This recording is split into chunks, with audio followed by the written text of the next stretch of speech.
information. Sports Hub headlines, presented by Celsius Energy Drinks. Patriots visit the Tennessee Titans this coming Sunday, and they were missing 3 players at their first practice of the week yesterday. Safety Jalen Hawkins and linebackers Anthony Jennings and Harold Landry were all absent. Christian Gonzalez was listed as a full participant.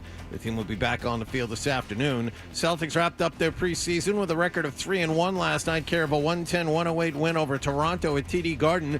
Derek White scored 33 points for the Green, and Xavier Tillman made a floater with 1.4 seconds left to win it. Like the floaters, you said? I practice floaters every day. Yeah, as a small ball 5, that's like part of my regimen. You know, floaters and jump shots, really. So, like, that's part of my everyday routine for sure. The next game counts. It'll be Wednesday night at home against Philadelphia, but something that merits watching before then is an injury to Jaylen Brown, who left in the first half last night with left hamstring tightness and did not return.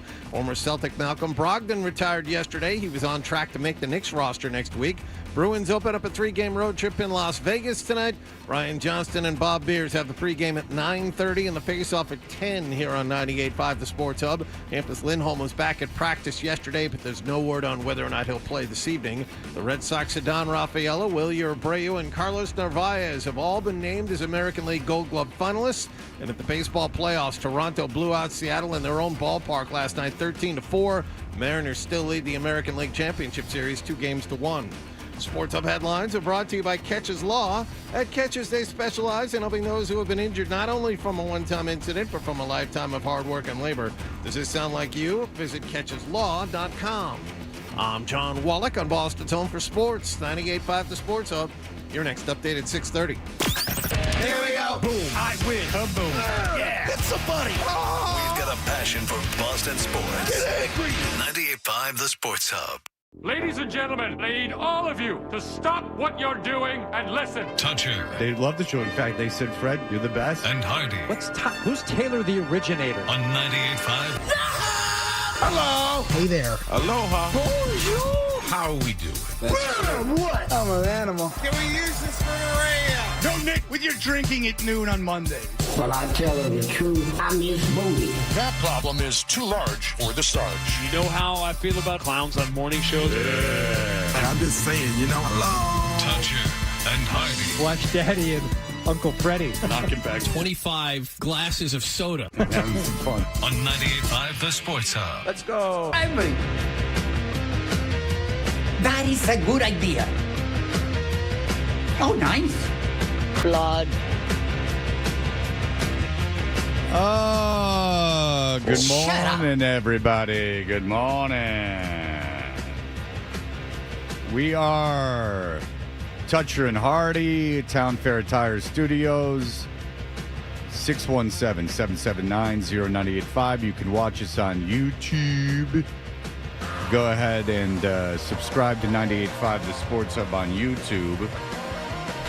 What a day for us today. Jay King will talk about the press playing Joe Mazzulla and the coaches and what was described as Joe Mazzulla as being very, very important. Yeah, bonding. Competing against each other, knowing the thrill of competition. We have new AI in the spirit of the market, which is in a huge bubble right now, AI bubble right now, which ultimately will lead to some kind of fall. We will, but we got to get on top of this, try to profit off of it. So we have some new AI for you at 8 o'clock, and Dave Richard will join us at 8:20. Phil Perry at 9 o'clock. All told, an amazing, amazing show for everyone. What was I gonna? I had to, what the hell was I gonna talk about when we got on the air today? I had something. Oh. Well, it is funny that Robbie Roadsteamer got arrested in Portland and that there's an $80,000 GoFundMe for him right now. Well, there's well short of their $110,000 goal. Yeah. So Robbie was protesting in Portland and then he got arrested and it went viral. And he was wearing a leopard outfit with a G-string over it, and he had a speaker around his neck, and he was yelling into a microphone. Please don't misrepresent. He was dressed as Gary the Guantanamo Gator. Oh, I thought it was a leopard, but he was orange, right? Well, he does both, but in this particular case, I believe he was playing his Gary the Guantanamo Gator character. But it was an orange. Oh no, you're right. Okay, this is Fred's favorite thing, when he gets called on something, and then it turns out he was right the whole time. So let me. I just like that Adam backed you up like an idiot.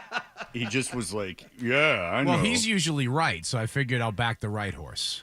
Well, you made a mistake, didn't you? Apparently. Giraffe. Absolutely in the giraffe costume. Yeah, he's in the giraffe costume. He's got a G-string on. Giraffe, right?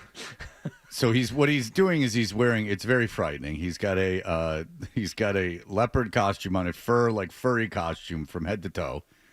Over the costume, he has a green G-string, and then he has a amplifier around his neck and a microphone, and he's dancing around next to an inflated frog.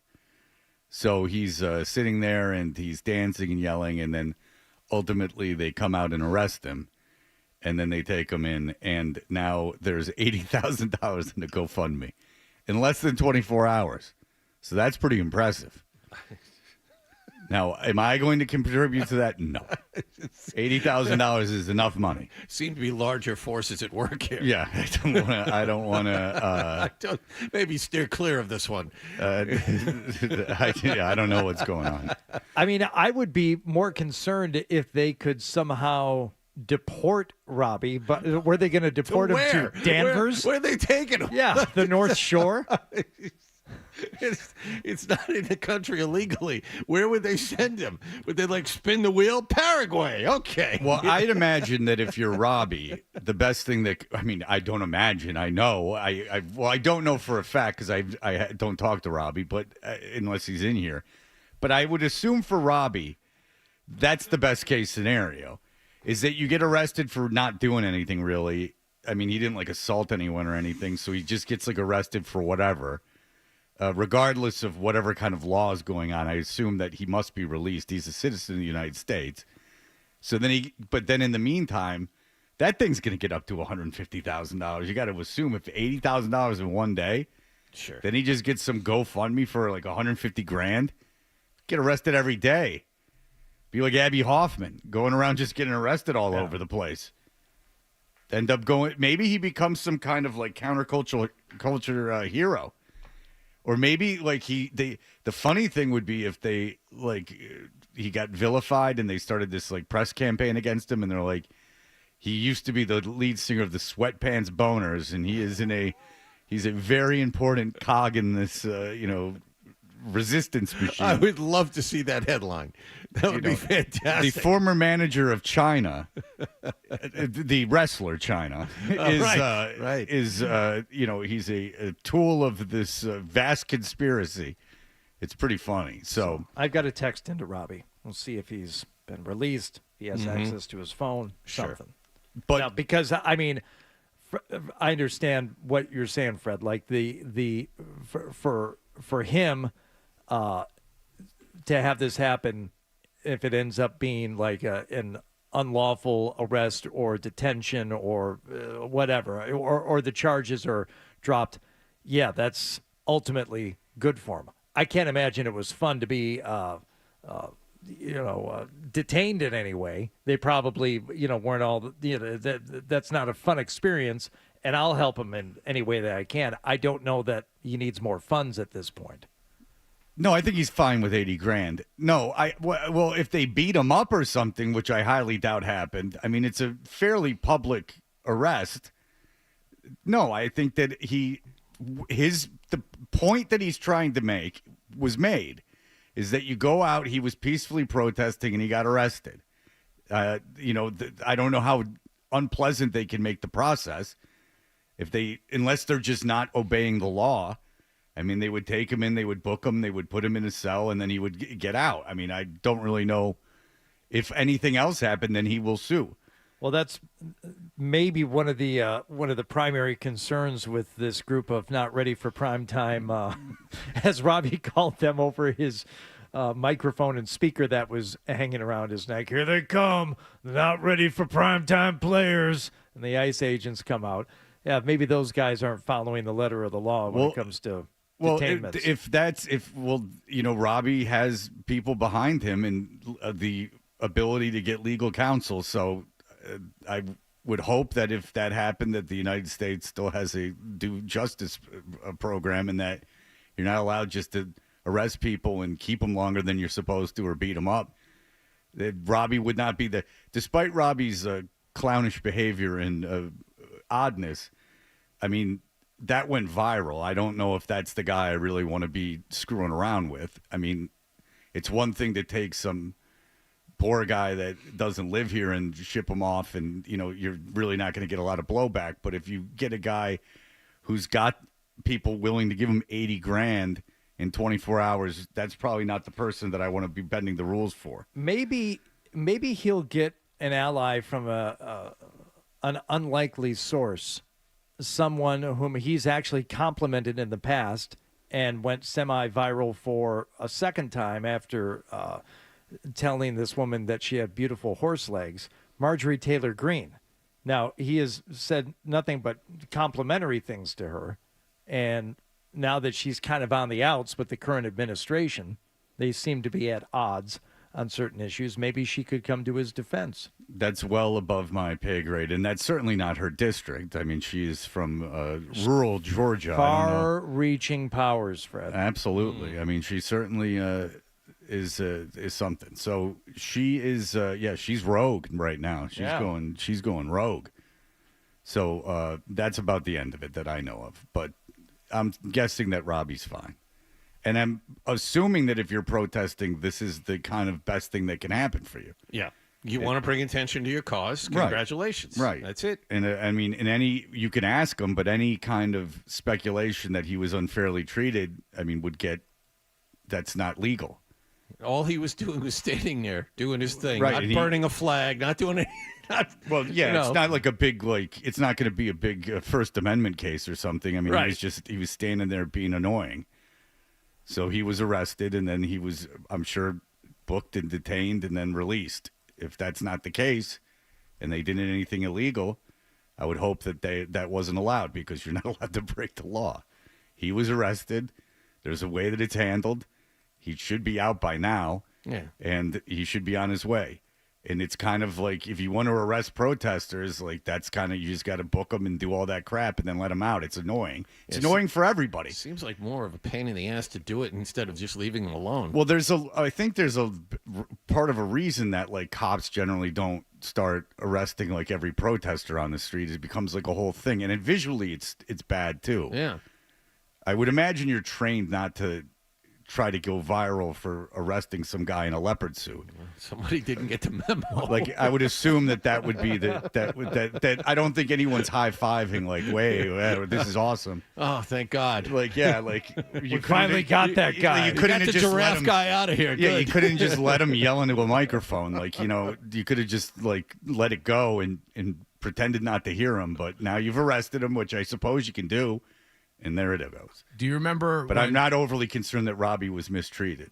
Go ahead. You remember when Sacha Baron Cohen would play the Borat character, and he made a point of he would never wash the suit that Borat wear, because the whole idea was he was supposed to be this Eastern European guy, and the whole trope of Eastern European hygiene and all of that. It would be funny if with these onesies that Robbie wears, he, like, never washes them. So no, he washes them all the time. Anytime he's arrested, it's just like stinks. Wow, what a fantasy that you just created. I'm sure that he's constantly on his hands and knees in a river washing them as clean as can be. Well, he was sitting. The hell kind of point is that? He was sitting in a different room when Robbie was in here the last time. Robbie doesn't wash that thing. The mascots of the teams don't wash their outfits. You think Robbie's washing that big-ass 6-foot onesie or whatever the hell it is? Robbie's not washing that.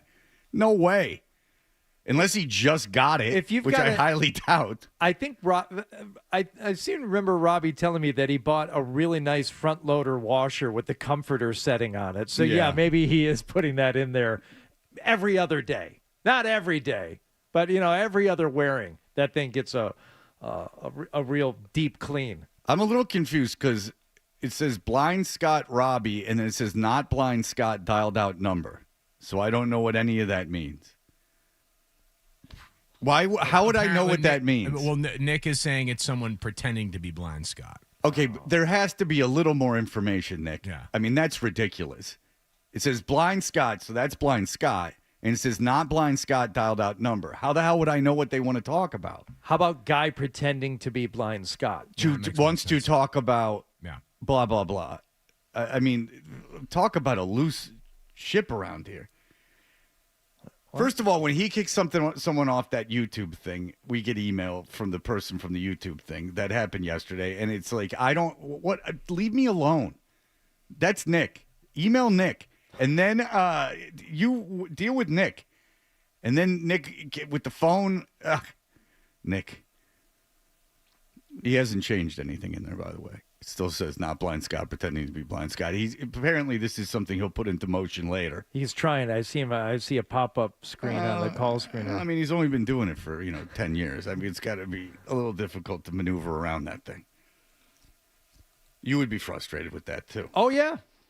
Looking to take calls and just says not Blind Scott in quotations. Well, pretending to be Blind Scott now it says. But I don't know what they want to talk about. He wasn't so awesome today, though. I still have no idea what they want to talk about. It's just someone pretending to be Blind Scott. Maybe we should just sit here in silence for a while. I just don't know any idea. None. Take the phone call. They could be going crazy. Call screener's back open now, I see. Oh. Well, he's learning on the job. Oh, good.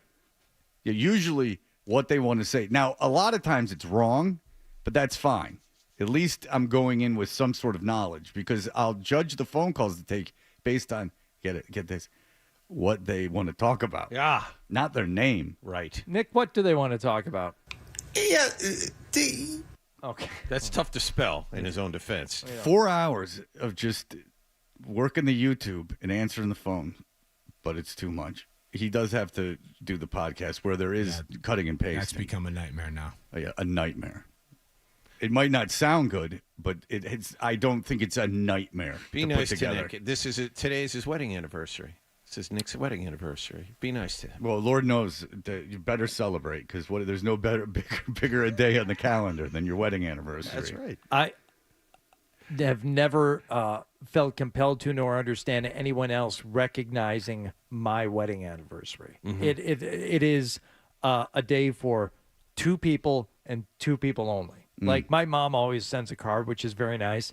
If she didn't, I wouldn't be like, I didn't get a card from my mother this year for my wedding anniversary. Why? Why would I? It's got nothing to do with anyone else. Mm-hmm. I'm not offended by it, but the people who there must be people who expect it. Otherwise, they wouldn't make greeting cards and things to send to people for someone else's anniversary. I always thought that was strange. Adam would do it. I don't know that he would. Yes, he would. He sent a condolence note to my ex-wife about her father passing away. That's That's really nice. Wow. Well, I thought it was nice, but Good for Adam. I think Adam's a guy who has like calendars with various Hardy's things. wedding anniversary is the 11th of November. No, that's Marcy's birthday. right. But That's- that's odd that you know that. Well, it's because you used to have it on the BCN website, and you would say to people, "This is I thought it was your anniversary, but yes, clearly it was your wife's birthday. This is when my wife's birthday is. Please remind me when that is." Yeah, it was a little joke that you made on the BCN website page. Yeah. He stole that from Kevin Can Wait.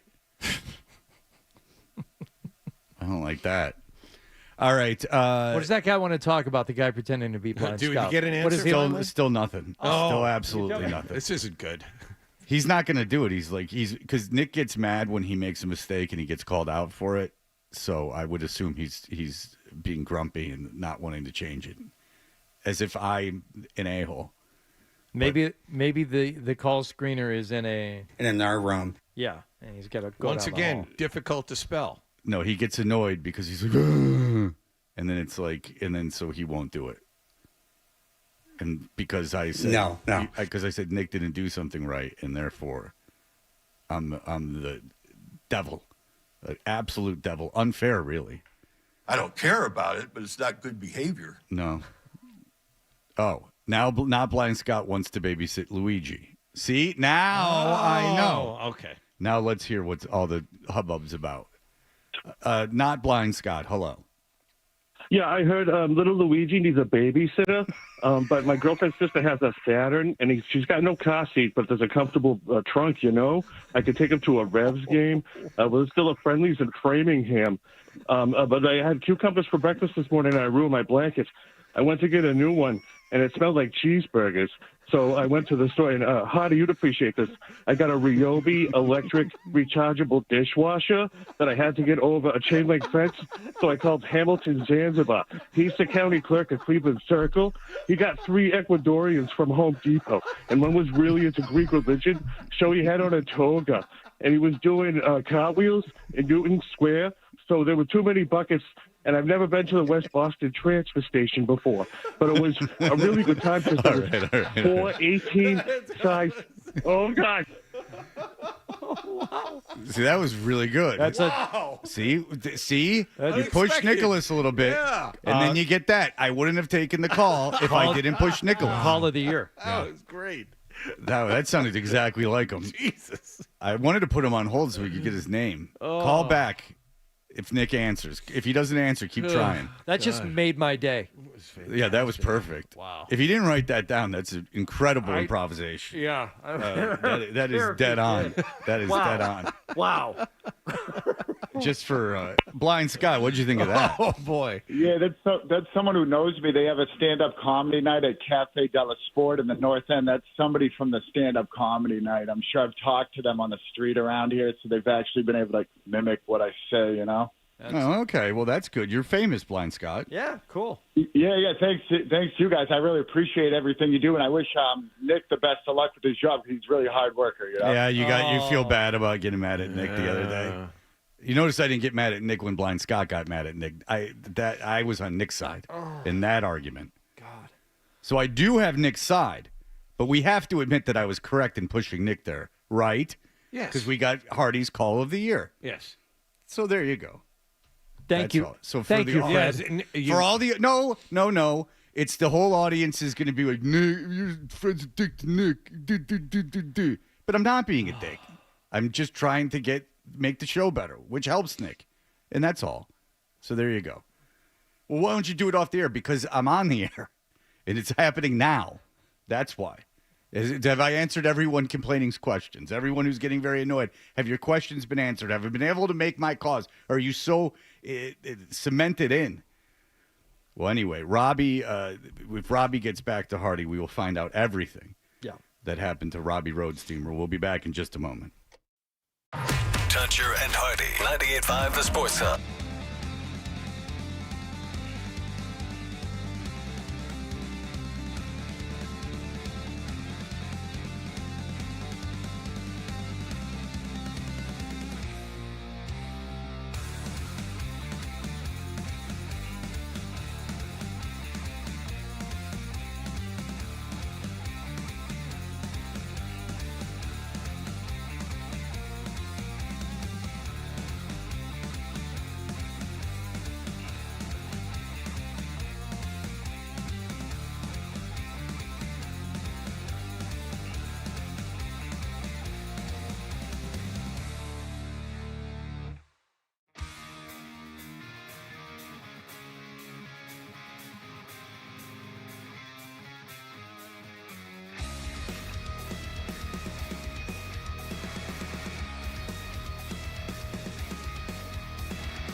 Transplant Associates, where your hair doesn't have to be a game of what happens. So change your lettuce and change your life with Dr. Matthew Lepresti at 1-800-GET-HAIR.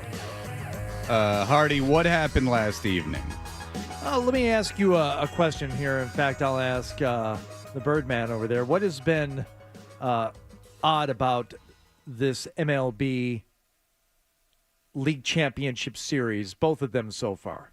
The home team hasn't won a game yet. The home team hasn't won a game yet. Well done. Isn't that odd? Mm-hmm. Isn't that strange? It's never happened before, ever.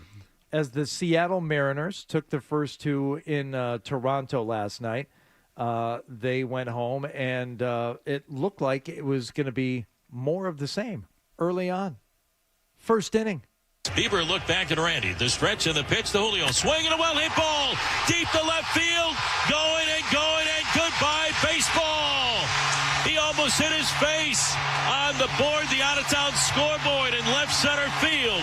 Julio Rodriguez with another first-inning home run. I think that guy was the guy that took over for Ernie Harwell, and then they fired him like a year later because Harwell raised a fuss. Do you remember when that happened? No. I remember out of nowhere they got rid of Harwell, and there were a lot of protests, and they brought that guy in, and they were like, oh, my God, what have we done? No, he wasn't bad. That's right. not fair. So what happened is that Ernie Harwell was the voice of the Tigers for 50 years, and they fired him basically. They said, you're too old, you have to get out. So they brought this dude in, and him and this other guy, and they were doing the games, and they were good. They were fine, but people were pissed because, the guy had been doing it for 50 years. So they went to Ernie Harwell, the press, and he was like, I didn't want to leave. And so then it was like, oh. It's on. So then these guys, kind of pawns in a game, moved to Detroit, started doing it. They got harassed the entire time, and then they ended up getting fired, and they ended up in Toronto, where they still are. Oof. And that must have been 25 years ago. Oof. Well, would Toronto show up in this game as the Mariners grab the quick 2-0 lead there in the first inning? Let's go to the third. Oh, in the 0-1.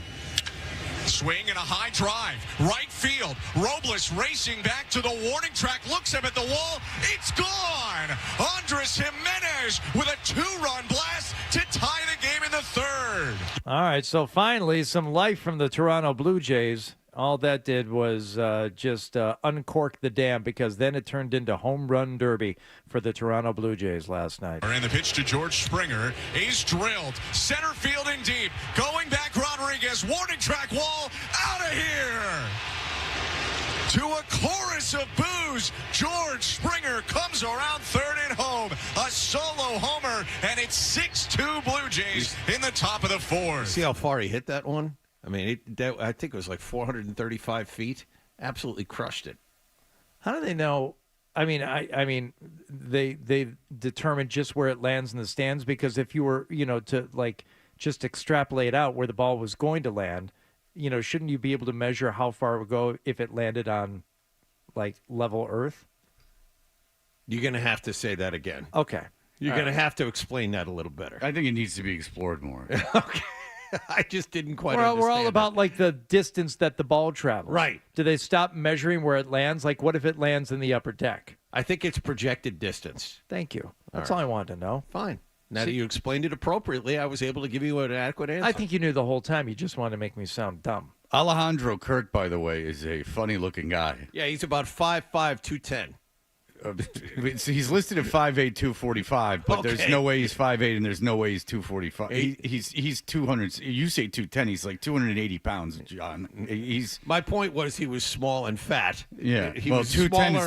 is not illustrating how fat he is. Yeah. It's pretty funny that he's a professional athlete. Yeah, all-star a couple of years ago. I mean, he just looks like a weeble wobble. Yes.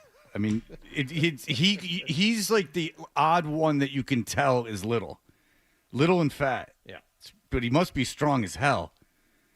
It's interesting that he came up like that, though, that he was just little fat guy, and that he just was good enough, because he had to get some side eyes from people not believing that he could be a major league player, but he must have just been so good. So there you go.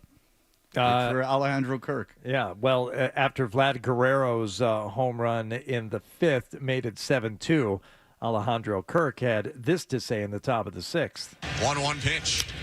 Kirk hits it high and deep right field. Racing back, Robles at the fence, climbs the wall. It is gone. Make it a dozen for the Blue Jays on a 3-run homer from Alejandro Kirk. Yeah, you heard that right. That made it 12-2 last night as the Toronto Blue Jays would break the curse of not winning a game so far, but keep the stretch going of road teams winning every single game so far in the League Championship Series, 13-4 the final. Yeah, there's a interesting matchup tonight, Scherzer versus Castillo. Scherzer, 95-pitch bullpen a couple days ago. Bulldogging it. He's 41. Yeah, he seems kind of like a prick. So maybe I'd like the Mariners to win this game. I'm trying to find some way to care. You're really pushing it. Yeah. Well, do you? No. I mean, do you have any strong feelings about the Mariners? I mean, you do have that connection to Seattle because your mother fled. Yes. So yes, I guess if I was going to root for a team, it would be Seattle. She fled to Seattle. That's not even not even. I don't even think that's offensive. She didn't fled me. It wasn't me that she left. No, I didn't say it was. I said that she fled to Seattle. I mean, Seattle's pretty far away. Did she know people in Seattle? My uncle lives in a town about 2 hours north of there. So she knew my uncle, her brother. But she moved there like not knowing anybody? Other than my brother, no. My uncle, no. What was the reason for moving there? Very cliche, fresh start, far away. Seattle at the time was up and coming and not the tech boom company that it is now. It was before Microsoft exploded. She moved out there in the late 80s. Oh, so, wow. She's been there a long time. That's awesome. Yep. Very brave. Yes. Yeah, well, look at that. I have a lot of respect for that. And she likes it. She doesn't find it depressing. Loves it there. Okay. Well, I when I go during the winter, find it very depressing because it rains from November to April in Seattle. The summers when you go are absolutely gorgeous, but there is a 5-month period, 6-month period there where you're just like, oh my God. Do you know that it doesn't technically rain in terms of the amount of rain more than it does here? It's just that it's always overcast, drizzly. Yes. Oh, yes. Yes. And the funny part about it is when it snows, they have like 2 pieces of snow removal equipment in the entire city. When it snows, it closes the city down until the snow melts. I've never been to the Pacific Northwest. Well, it's beautiful, but no one knows how to drive there in any kind of icy, snowy conditions. Where'd you learn to climb trees like that? The Pacific Northwest. My father lived in Seattle for a year when he got out of college. Took a boat to work. You've never been anywhere in that region? No, I've never been to the Pacific Northwest. No, depressing. I would agree. For a period of time. I would like to go. I heard good things about Vancouver. I was just there. It's beautiful. Yeah. Maybe make slippery see where they made slippery when wet. Oh, well, there's a tour that you can go on. I bet you there is, smart ass. You don't make slippery when wet, and then in your building they made slippery when wet. You're just not going to have like a historical landmark for the building. Yes, but you also find out where they would go for snacks, and you'd find out where they'd go out for smokes. Well, they went to a strip club because that's where they got slippery when wet. Yeah. Well, I hope it's as good as the Paisley Park tour with the woman that John and I had. Oh, God. I don't see how it could be any better. Where she was offended at a question that I asked. That was a legitimate question. Do you remember the question? Yeah, I absolutely do, because it was the Scandalous Sex Suite, the album, The Scandalous Sex Suite? Yeah. Well, I said, did he record the Scandalous Sex Suite here? And she goes, whatever Midwestern accent, I can't do it. What are you talking about? And I said, with Kim Basinger, like, the story is that in the back of the Scandalous Sex Suite, it's him having sex with Kim Basinger. She's on the cover. It's like a underground thing, but she's on the cover of it. Right. It was during when he was doing the soundtrack to Batman. Right, and he was dating her. And so she's like, I don't know anything about that. The best part was... Like, well, it happened. The question was perfect because we went into this side studio, which was plush. It had, velvet everywhere and a big couch. And it was some place that if you were going to take a woman, you would take her in there. That's what the waiting room was. And he asked a question, and this woman, 23, maybe, had no idea what he was talking about, was kind of vaguely offended that he asked. Yeah.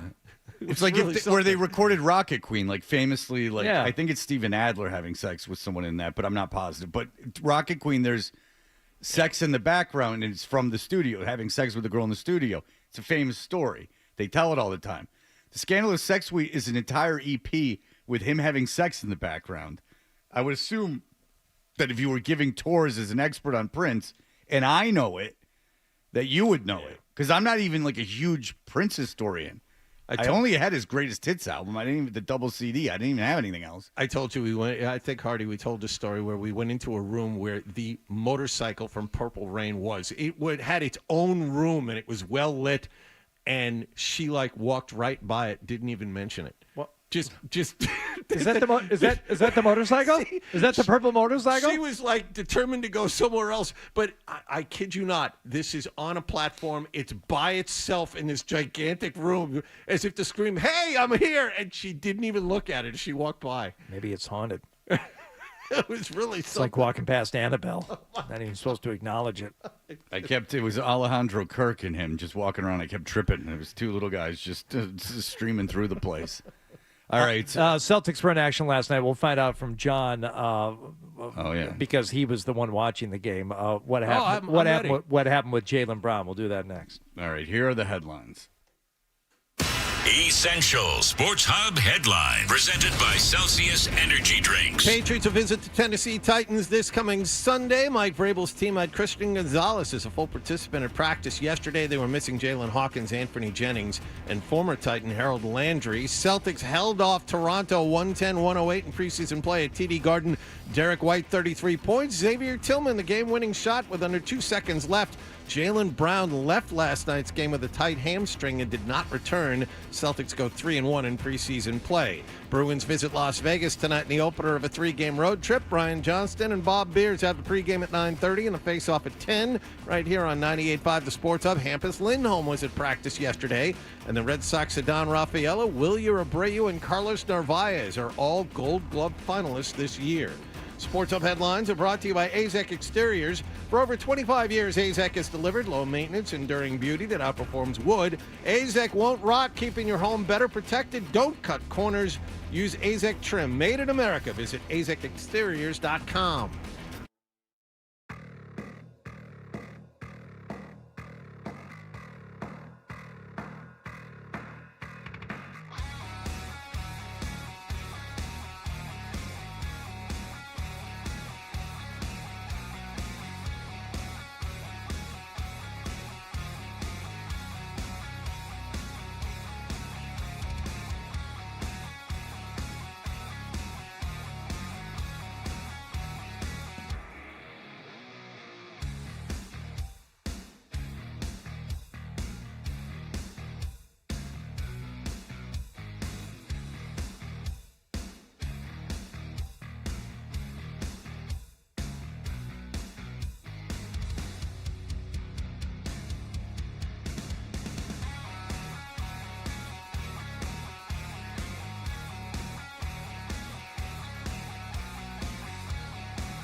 you're going to have to spend $40. Cough it up, and let's get back to Toucher and Hardy on the Sports Hub. Oh, Drake. At TD Garden, you like that? That was really good. Smooth. Celtics, hot preseason action. Jaylen Brown getting hot early. Jalen step back, left side three is good. Nice start for the Celtics against the Toronto starters, and Darko Rajakovic going to call an early timeout. 3:16 gone by.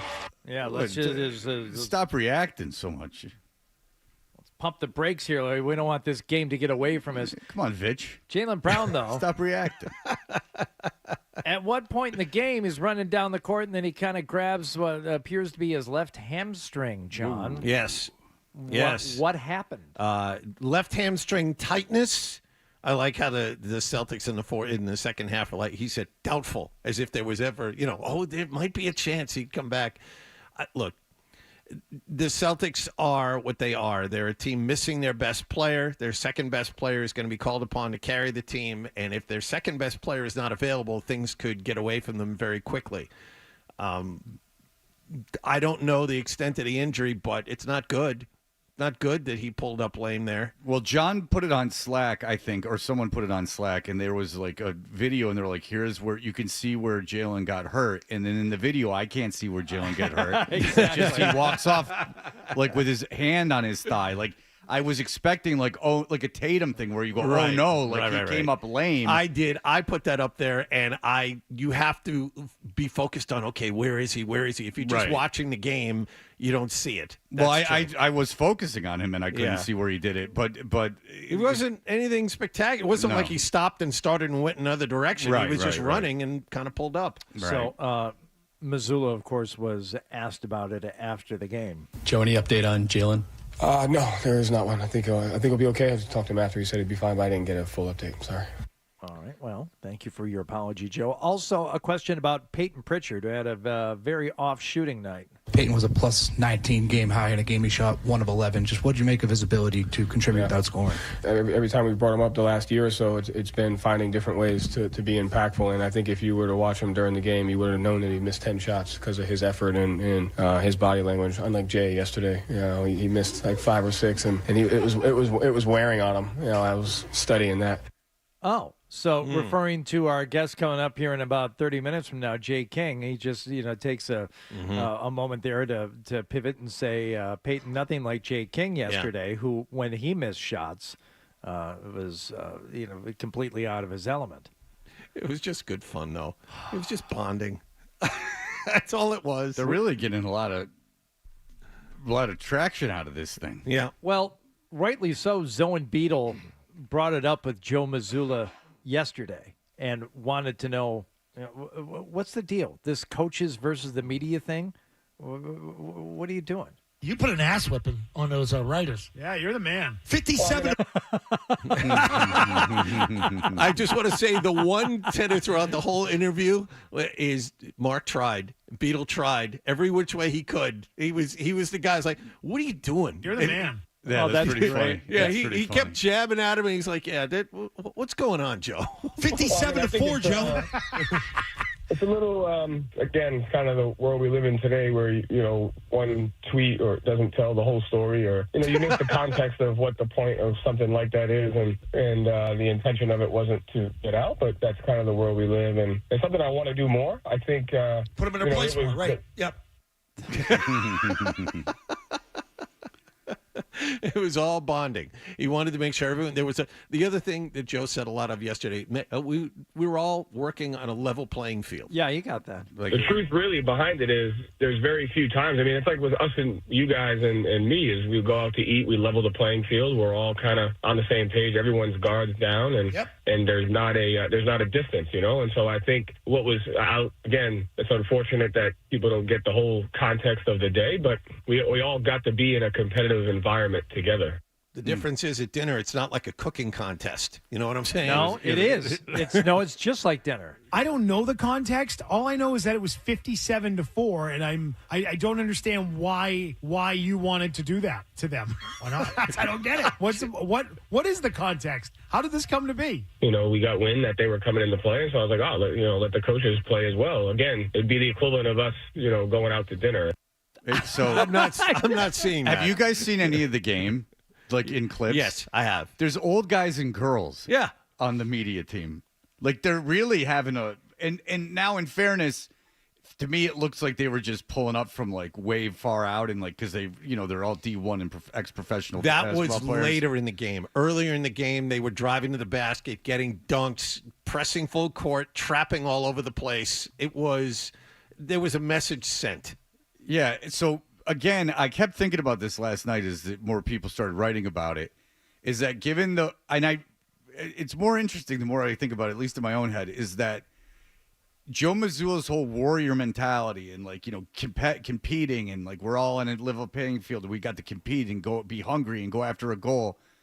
Like if there was just some psycho dude that, got pissed in the post and like ripped him in the face with his elbow or like took his legs out and like he smashed his head on the court, would that be looked upon as like, all right, dude, yeah, like we were on the battlefield and you took care of business? I went to dunk. Missoula probably can't dunk, but I went to like drive the basket and you took me out. Like I like that. I bet you that's true. Well, that would be what I would do next year. That I think is I would get a guy that like wasn't afraid and that was just because psycho overrules everything. If you're a psycho, you go out there, it ruins everything real quick. Like you can make as many 3-pointers or as much pushing in the post. If some psycho just hauls off and rips you in the face with an elbow. What outlet are you with? Oh no, I'm just here to ruin this. No, I'm just here to compete. That's the way to phrase it. Yes. Because there's like 2 women on the floor and like, there's like an old guy and this team is going crazy. It's like, what are you doing? I think Caleb Burton actually scored yesterday or he scored during that thing. I don't know. You mentioned that Beetle kept going at him, so I guess this is an example. We get into a competitive environment. Everybody probably except you, Beetle. You probably don't have any competitive juices in you. No. Well, I mean, I could go down to a playground and play like 4-year-olds and make them 57-4. I could do that. I mean, if that's what gets you going, Joe, right? I mean, who do you go fight when you go into the dojo there? And then do you fight children when you go in there and beat them up too? Wow, that's awesome. Well, you know what Missoula did. Missoula's mistake. He took a shot at Bertrand. Wow. And Bertrand's, genetically argue for sport. That's all. I've seen that. That's all he's put on this earth to do. Oh. Yeah. You want to do this? Let's go. I was minding my own business over here, but if you want to get started. In Bertrand's credit, and Hardy, you know him way better than me. Tell me if I'm wrong. That didn't end today. Like that didn't end yesterday. Oh hell no! I can tell you that. I've known Mark for a while. I can tell you that. That's weeks. I'm not sure Bertrand doesn't hate me forever. Yeah, I'm not sure Bertrand doesn't hate me. Oh no. Like just based on her, I like Bertrand. I really do. But based on our interactions, like I can't tell if he hates me or not. No. And I'll say that without being Mark. Definitively, that's not it. Whatever happened with you guys, I think was like a miscommunication. Oh, I'm not even talking about that. Oh, okay. I'm just talking. No. I'm not talking about anything that happened between us. My point was, I guess I didn't make it clear enough. Like based on our interactions, it's nothing that I did or he did. It's just the way he is. I can't. So my point is, if Missoula pissed him off, I can only imagine. I'm kind of saying as someone who certainly hasn't pissed him off in a decade. Him and I haven't had a negative interaction. We might have had one, and that was in the old building. That was a while before ago. Dorchester. Yeah. So, and that was really nothing. Really was nothing. And it didn't linger in my mind. But his personality is like he'll come in and like won't even look at me, and but which is fine because we're dudes. Like I don't care. But I don't. My point is that. If that's his reaction to me, and I've never really pissed him off lately, in the last 10 years at least, Missoula just pissed him off. So I'll credit Bertrand, and I credit Bertrand for going back at him. I like that a lot. Good for you. Oof. You know what I wouldn't mind? If you could find that interview and isolate the whole back and forth between Bertrand and Missoula, and all the parts where Bertrand and him snipe at each other, I would really enjoy that. I would like to hear that. Maybe that could be what we do at 8:45. I would enjoy hearing that. So if that's possible, let's do that. Ryan can get that. He's on it right now. I love it. You two back there, taking care of business. You two are all right. The kid behind you. Whoop. All right, we'll be back in just a moment. More Toucher and Hardy on the way on the Sports Hub.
was interesting. They have redrafting the quarterbacks of the 2024 draft. So they have Drake May going now number 1 to Chicago.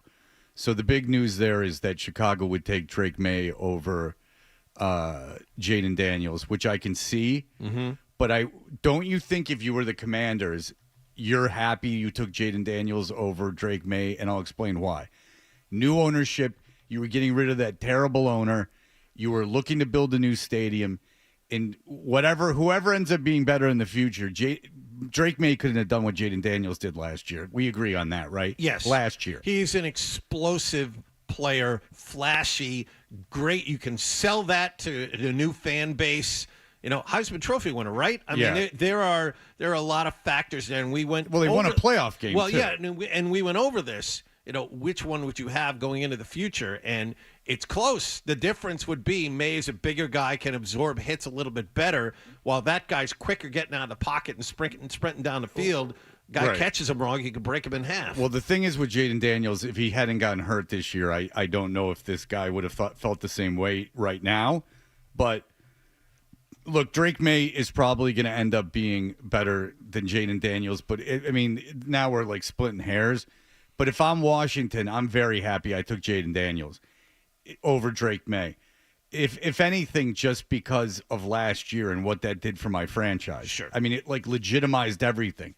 After so many, they had sewage coming out. You had a criminal scum as your owner, and like the Sean Taylor thing. I mean, it was just bad. everything was bad. And then so you get a new owner. You're going to build a new stadium. You get Jaden Daniels in there, and he electrifies the city and legitimizes your franchise for the first time in however many years. So I thought that was an interesting exercise. All right. Another exercise that we were doing, Hardy, is that we love lists. There's nothing better than a list. We got a great list here from Rolling Stone magazine, who compiled the top 250 songs of the 21st century. So we are 26 years in, 25 years now into the century. I always think about, when did it start? 2001. All right, so what are the best songs of the last 25 Far years? behind Candlebox. Oh. You saw the list. Kryptonite, 3 Doors Down. Again, all of these 90s songs, but they have been updated. Kryptonite's a 2000 song. Absolutely. Yeah, Kryptonite, I think, is 2000. Okay. I think, yeah. 2001 even. I was working at 99X, solidly at 99X. How many Maroon 5 songs are on the and list? it was the remaster of the Spin Doctors song, because that did come out in the 90s. But you got Well, yeah, but that already won songs of the 20th century. Well, you've already blown it. You've already got 1 and 2. Right, So, exactly. All right, so I guess the easiest way to do this, see if you guys, how many you can come up with of the top 10. So again, Rolling Stone, 250 greatest songs of the 21st century. How many songs in the top 10 can you two name? It sucks because the 90s and the 2000s get all jumbled up. Mm-hmm. Okay. Do they maybe start with an artist, and I'll tell you if there's an for artist my in there. edification, is there like Bob Dylan or something that they forced on it because it's Rolling Stone? No, I would say there are 0 heritage artists on this list. Usually they get really cute. All right. Yeah, there's no Pat Boone. There's no any of that. There's no Harder to Breathe by Maroon 5, huh? No, I do not see. That's what launched them onto the alternative airwaves. There you go. If you recall, 99X, the alternative radio not only station, not played in the Harder to top Breathe. 10, nowhere in the top 250. Whoa! All right, I want to stop doing this then. I mean, if there's no Maroon 5, Then what are they we played doing? the Super Bowl. I mean, it's an obvious overlook. And as Eddie Trunk said, even if Trunk Nation turned off their TVs at the halftime, it wouldn't be enough. There are 1, 2, 3, at least 3 rap songs in the top 10. So think about the biggest rap artists. No Vaseline.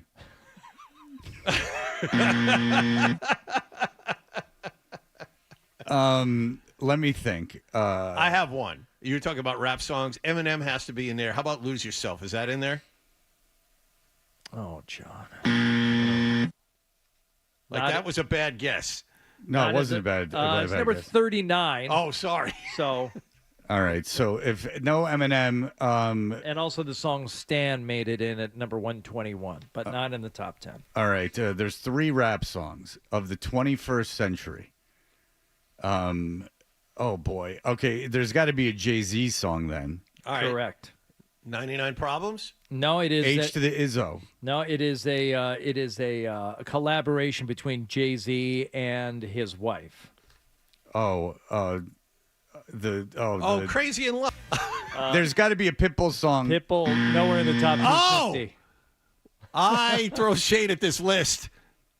Come on. That vernacular, John. I'm getting a boner. Okay, another rap song. Well, if Crazy in Love's on there and I didn't get that, I can't. Female artist is the number one. Of course. Oh, Jesus. Of course. And it's a song that's been parodied and mimicked. And there, you go online, you see an old woman doing a version of it at a family picnic. People love this song. It's got to be Taylor Swift. Well, there is a Taylor Swift song in the top. Shake 10. It Up. No. No, remember. My girlfriend. Ba, ba, ba, ba, ba, Oh, Holla Back Girl. Ba, ba. Holla Back Girl. Gwen Stefani. I love that. Holla Back Girl. I love that it played so much. No, again, with But she ain't no holler back girl. No. You know, and she spells, is that where they say this beat is bananas? That's Bananas. You know, she was a nerdy ska chick, and then all of a sudden she became a very sassy R&B singer. And now they're playing the Sphere. How does No Doubt do a residency at the Sphere? Not only that, but do you know what the seating capacities for the Sphere is? Because I thought about it. I'm like, they could probably do that size venue. No, I still don't understand. What's the seating capacity? Take a guess. What would you think? 10,000. It's higher than I would have guessed. 18. Jeez. Wow. 18,000 people fit in that thing. And No Doubt is doing like a string of shows next spring. So they're playing right now a truncated version of Wizard of Oz, and it's $200 a seat. Mm-hmm. It's like an hour and 10 minutes of like Wizard of Oz, and like stuff falls out of the ceiling and stuff. But I mean, we're really dumb. Really dumb. Like, we're so dumb. What do you want to see? Like, something new? No. Wizard of Oz. It's at the place when the snow falls out. When in the rain falls. Just like outside. It's so crazy. When the rain falls in the movie, I get wet. Supercalifragilistic.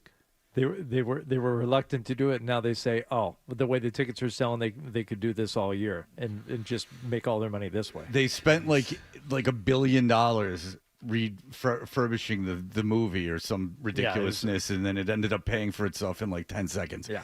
All right. So a female rap artist, number one song of the top 25 years, been parodied, mimicked, recreated. You need another hint. Is it Eve? It is not Eve.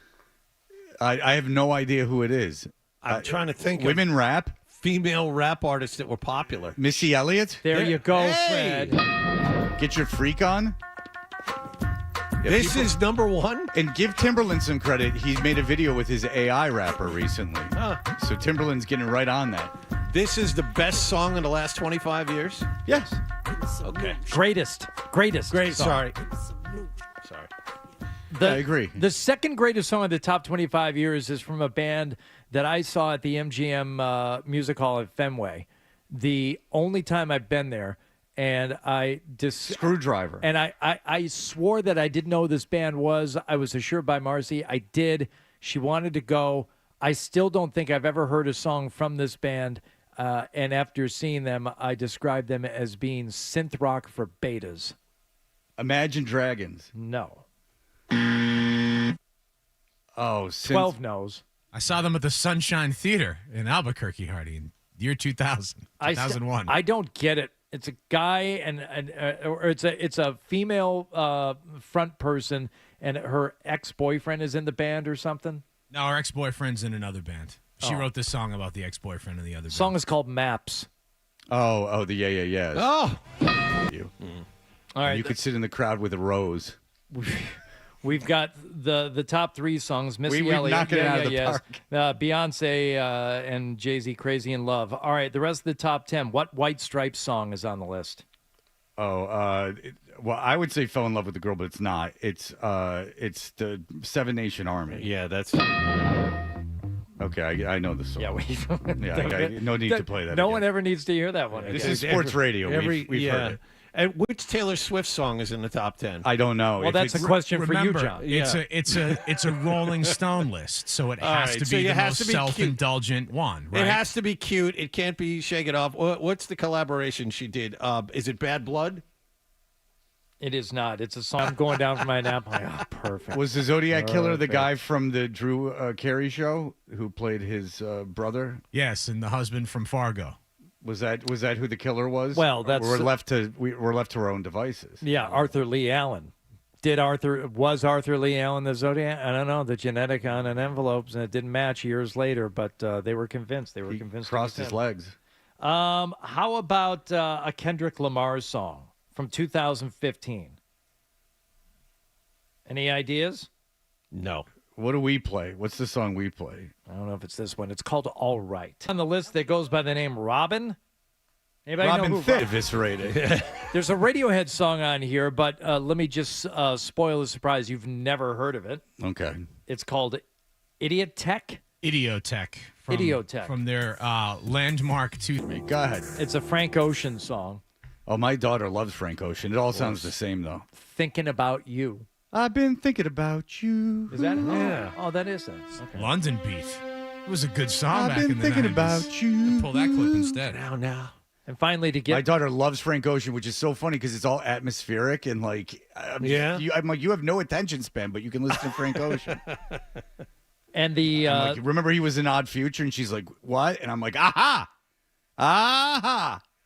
You think you're better than me? Think again, little miss. Go ahead. the last song on the list, in at number 9, is a Britney Spears song from 2003. No, it's Oops, I Did It Again. It is not Oops, I Did It Again. Oops, I Did It Again Part 2. It is Mark Capello's favorite recording artist next to The Doors. He's a big Britney Spears fan. Well, what great taste on both fronts. I know. Is this a duet with Kevin Federline? It is not. Okay, Fed. Let's hear it. It's one of her big hits. Oops, I Did It Again Part 2. Still not right. Oh, I'm a woman. I'm a girl, not yet a woman. I am Woman, Hear Me Roar. Helen Reddy. No. There's the song. I'm not a girl, not yet a woman, or something like that. No. I'll tell you. There was a System of a Down song called Toxicity, but this is Britney Spears. Oh, I'm Toxic. Yes. Oh yeah, I bet you for sure. I would think It so. would have to be, right? Just because of its annoying college football. It's everywhere. And by the way, BC, you're not the only people that do that. They do it at Missouri. It goes everywhere. The Killers' Mr. Brightside is number 26. Okay. What's the last song? Because sometimes the last 3 are as important as the first 3. Oh, by the way, there's a Warren Zevon song toward the end, 244, Keep Me in Your Heart, which is like the saddest song you'll ever hear. That's what he played on in your David life. Letterman when David Letterman had him on for like a week. Yeah, and he knew he was going to die, and he wrote this song. It's like, hey, if I die, just, remember me for a little while. When you're doing little things around the house, you're like, Jesus, this is... Do you know what the last one is? The last 3 are? It's in alphabetical order. Yeah, so these are in alphabetical. I can tell you toward the bottom is a song by a band I love, Fleet Foxes, called Tiger Mountain Peasant Song. You would enjoy that song, Fred. Yeah, it sounds like it. What are I have it here. Train Drops of Jupiter is 250. This is such a troll list. Yeah, I know. It's like I almost feel bad, like giving into it. 249 Tweet. Oops. Oh my. I have no idea what that What? is. I know. Oops. Oh my. Oops. Oh my. And 248. Your oops is my oh my. Fleet Foxes, Tiger Mountain Peasant Song. All right. That was good. So I don't like anything. No, apparently not. Very good. It's good to know that the prime years of my life were spent enjoying things that aren't on this list. All right. Well, that list is I guess I've not lived on the same planet as everyone else. Jesus. Because I had a little something for nobody. That number 1 song, boy, I tell you. People Clearly, love that song. far and away the best. I think it's because she's heavy. The Strokes last night was number 12. I like that I song. like the Strokes. All right. Okay. Is there any Interpol on there? Perhaps Evil? There has or to be. Slow Hands? There has to be. No. Not a lot of. So they have the Yeah Yeah Yeahs and the Strokes, but they don't have Interpol. And only one. Oh, did they have Wolf Like Me by TV on the Radio? Only one Foo Fighters song too. Oh God. Times like these. TV on the radio not on there. Oh. I figured that they would honor that New York scene a little bit more. All right, that'll do it for that. We'll be back in just a moment. Jay King was part of the very manly, except for the women, the very manly battle between the coaches and the press. We can get his experiences in just a moment. You're listening to Toucher and Hardy on the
Jay King was We're working talent. on getting Jay King. We're having a little difficulty with that, so just give us a moment.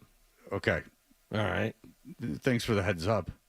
It's all late breaking stuff here. Oh, okay. You know, I give you a heads up as soon as I make Because it. Jay King actually. We're good. He is on the phone. Okay.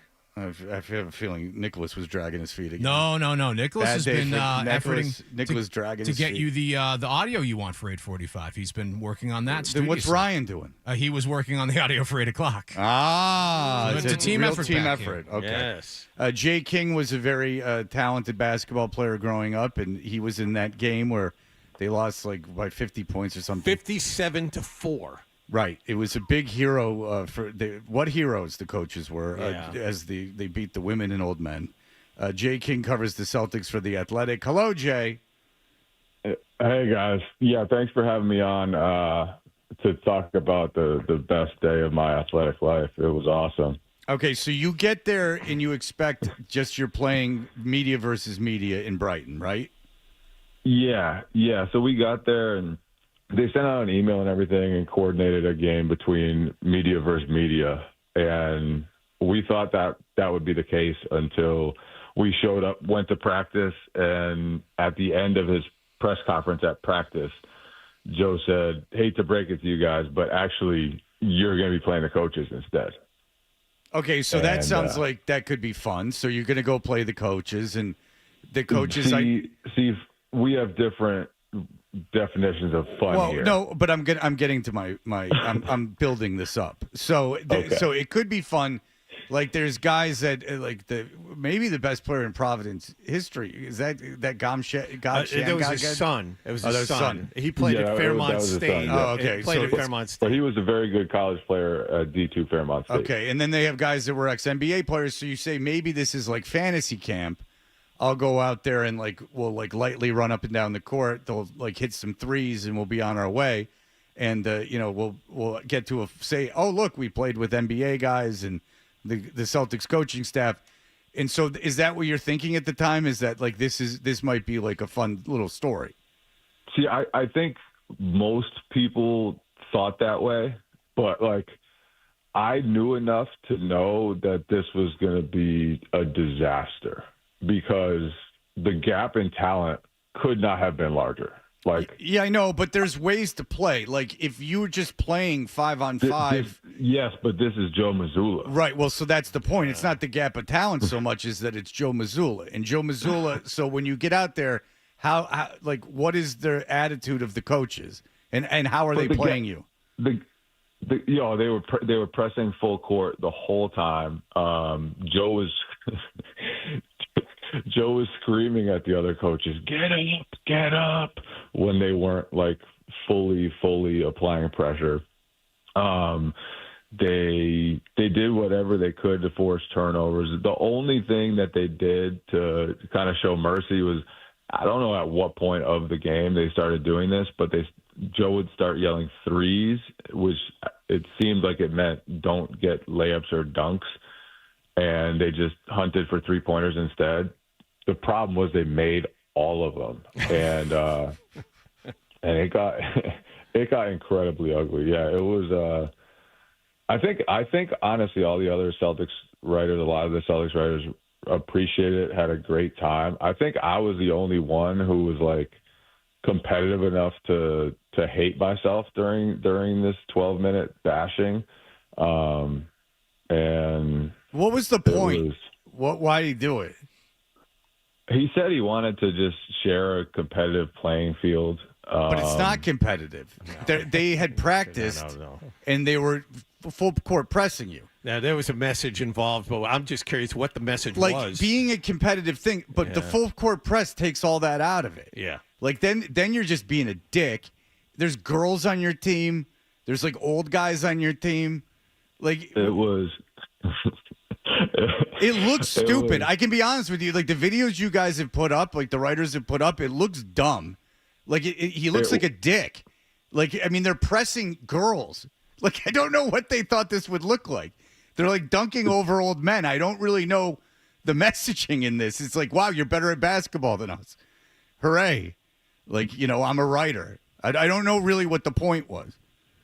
Yeah, he said that he wanted to share a competitive playing field. He said it was important to him to kind of interact in a different way, and he said humanize the two sides of the media, basically. And should have played chess. That was his rationale. You should have played. I mean, you're playing the game that they do. Like, why you could have done other activities. You could have played flag football. There's a lot of things you could have done besides playing a press coverage team.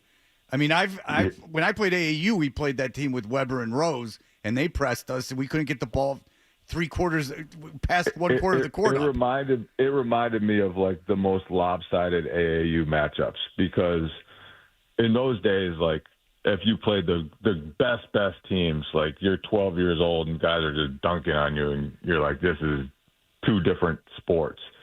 And yeah, I mean, a couple of them were NBA players. Joe and Deshaun Butler were starters on a Final Four team, and they're all in great shape. And we're really like trying to mutilate us. So it was an experience for sure. All right, so I think a window into Joe's psyche.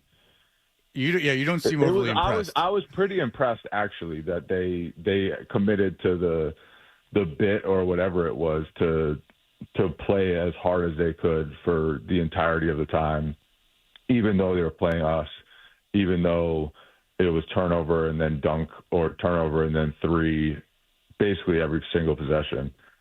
We didn't get the ball over half court for like 6 minutes.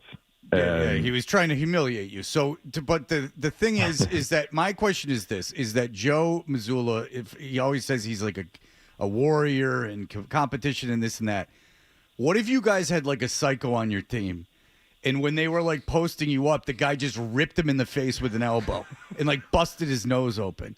So I'm being serious. Like so now, Joe, congratulations, I'm trying, and now you've got a broken nose. You're a big warrior. Ha, ha, ha. Would he respect that, or would it have turned things sideways? You were there. I think he would have. It might have done both. I think he definitely would have respected it, though, if someone had, like kind of snapped. Because I think in some ways that was what he wanted to bring out of us, like just to see the competitiveness, see if we had that spirit.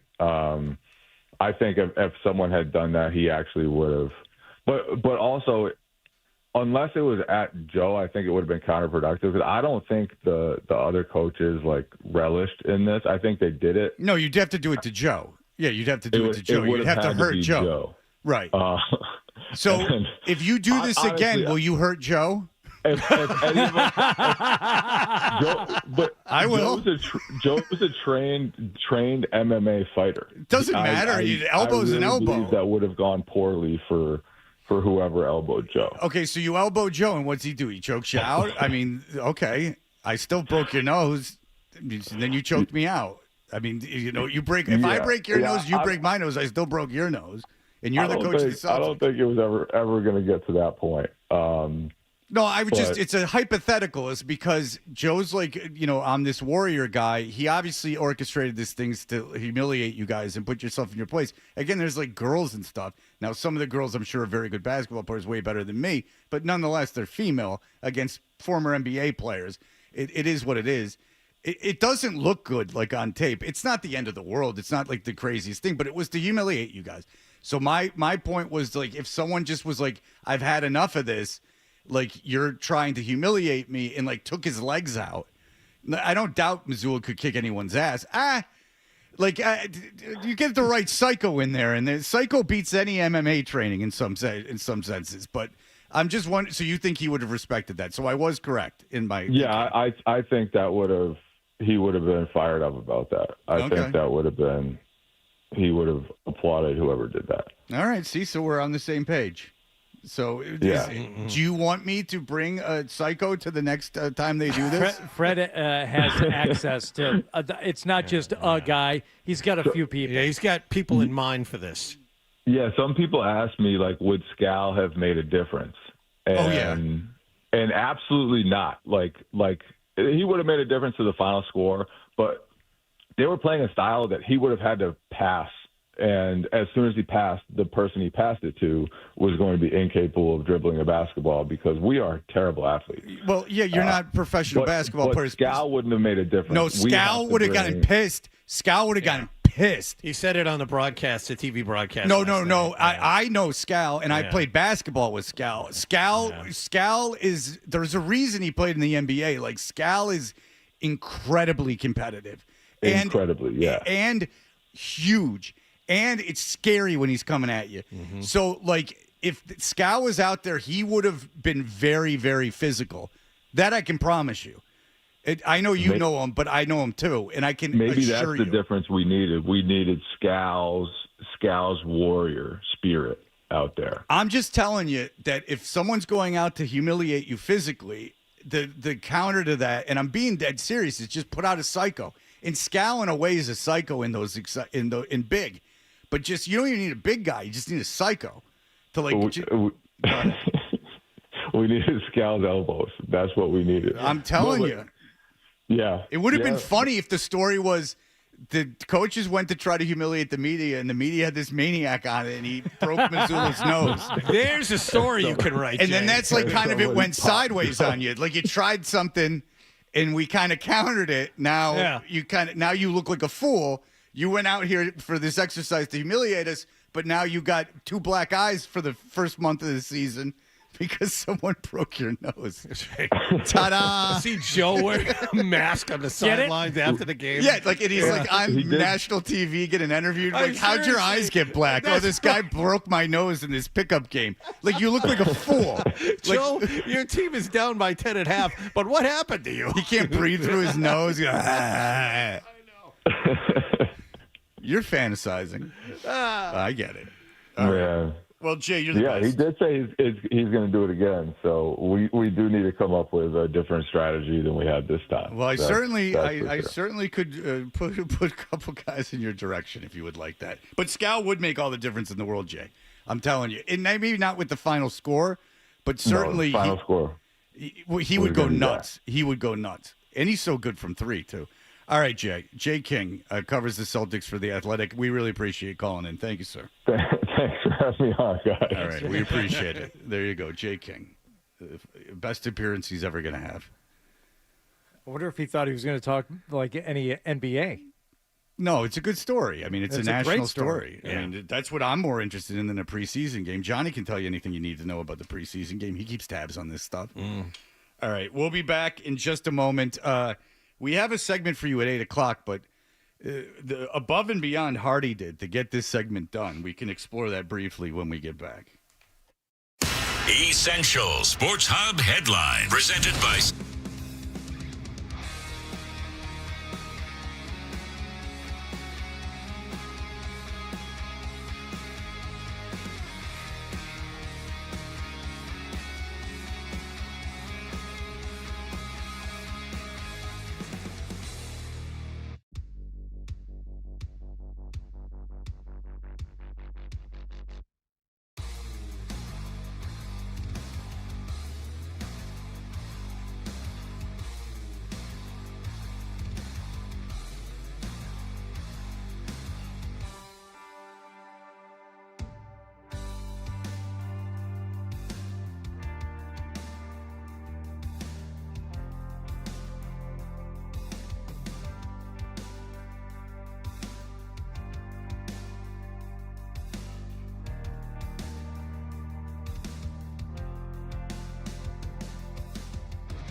We are Toucher and Hardy. There is an AI revolution going on in the world. Some people are predicting our doom. Some are saying it's going to cure all known diseases. There is a lot of controversy around it. It certainly has created quite a bubble in the stock market that is ominous. But nonetheless, regardless of any of that, it's time to, crap or get off the pot. You got to get it going. And now we beta tested about a year ago our Sarge GPT, which was at a very beta. Didn't work tremendously well. But someone needs to program it. And you can't program Sarge GPT without Sarge. So Hardy, the plan is like you send Sarge stuff and he records it. But then we've come to find out all hell broke loose. What happened, Hardy? Well, there's, as you said, Fred, with GPT, there still has to be like a human source material. And you need to engage with that human source so that the artificial intelligence has an organic intelligence at its core, at its foundation. And for Sarge GPT, that core intelligence, that organic matter, is in fact Mike Sarge Riley. Okay. So as we were preparing the software update for Sarge GPT, I couldn't just talk to Sarge on the phone or have him give me things via, more electronic nonsense. I instead invited Sarge into my home. Two nights ago. That is something that I would say was fraught with peril. So we could get out the beakers and the Bunsen burners and the whiteboards, and we really got our hands into this thing. Okay. And Chinese takeout just strewn all over the place, ashtrays just filled with butts and scotch glasses everywhere. We got down to it, and we hammered out this update. And I don't think it would have been possible if Sarge had not been in my home and in my physical presence. Kaboom! In order to get it done. What was the process of getting Sarge there? Sarge, by the way, a married man now. Yes. Sarge has been married. John was best man. I called Sarge at about 6:30, and I said, hey, meant to call you much earlier, but would really love an in-person one-on-one to help us roll out this software update. And I was wondering if you might be able to come to my home. And he said, what are you doing right now? He was driving home, and he said, and I knew that he lived close by. So frighteningly close. Sarge. So he's a neighbor. Oh, boy. Maybe Pretty he much. comes over to pet the dog. Pretty much. He is in Stoughton. He's not very far from me at all. Yes.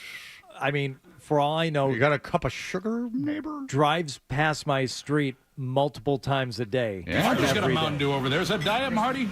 Just trying to check out what's going on with you and the missus. So, what's that interim where he hangs up the phone and he's coming? He's going to be at your house soon. How are you feeling about that? ETA 42 minutes. I'm like, okay, all right. So now what?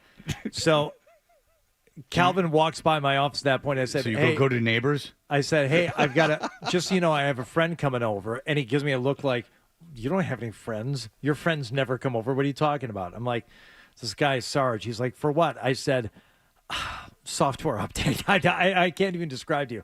I then go upstairs. This is the difficult conversation. I say to Marcy, I'm like, hey, Sarge is coming over here in a little while. And she said, what? I said, Sarge? And she goes, uh-huh. I say, he's coming over. Why? I said, come on.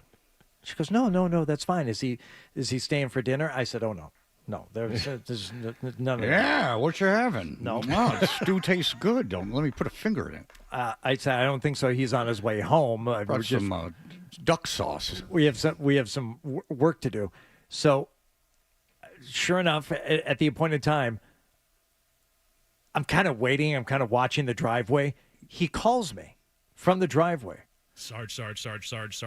Hey, Hardy, is it okay if I park behind you and block you in? I said, Well, number one, there's a spot right next to me in the driveway. And number two, yeah, it would have been Make sure okay. you can't flee. Do you think? He said, he knew it was my truck. He said, can I park behind your truck? I don't want to block you in. I said, did you think I would be leaving while you were in my home? No, it's you. No, you won't be going nowhere. It's gonna be. You're not going to be ever leaving this house again.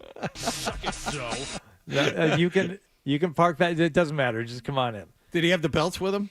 He did not. Oh, man. But I got to tell you, Sarge is really the best. He is an absolute sweetheart. The fact that he came over, he's on his way home after a long day. He stops by before he even comes home, and what a pro. He really is when it comes to stuff like this. He's been in software industry for a long time. He's been riding the crest of the AI wave for a very long time. We got into the lab, we got this thing hammered out, and now we are ready to roll out the Sarge GPT software update. And by the way, 'tis the season for it too, because I've heard that the software knows it's Halloween, and that there is a bit of a Halloween vibe to this thing. So we'll roll that out for you. We'll see how it floats, but just know Hardy had Sarge in his house for this, so people were working. All right, we'll be back in just a moment. I roll with the Slippery Tea Crew.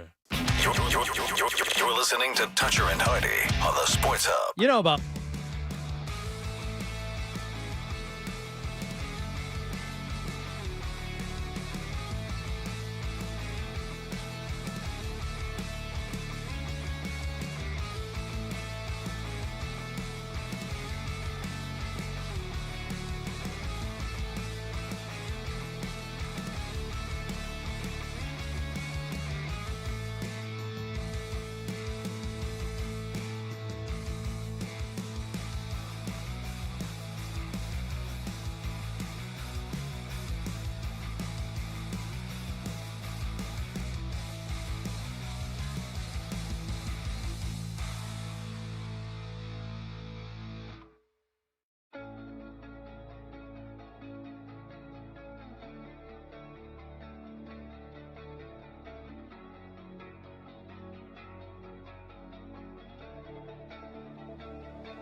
To play the 1-5 Titans, Mike Vrabel's teammate Christian Gonzalez is a full participant in practice yesterday, but they were without Jalen Hawkins, Anthony Jennings, and former Titan Harold Landry. Celtics almost blew a 12-point lead with 92 seconds left, but they got a basket from Xavier Tillman with 1.4 to go for a 110-108 preseason win over Toronto at TD Garden.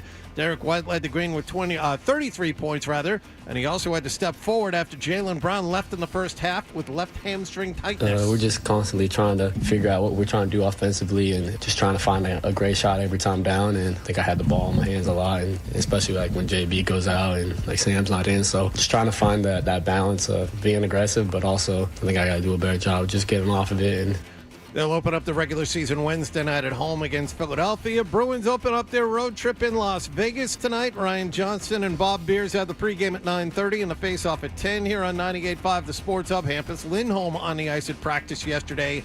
The Red Sox, Cedon Rafaela, William Abreu, and Carlos Narvaez are Gold Glove finalists. And Toronto beat Seattle last night 13-4, but still trailed the American League Championship Series 2-1.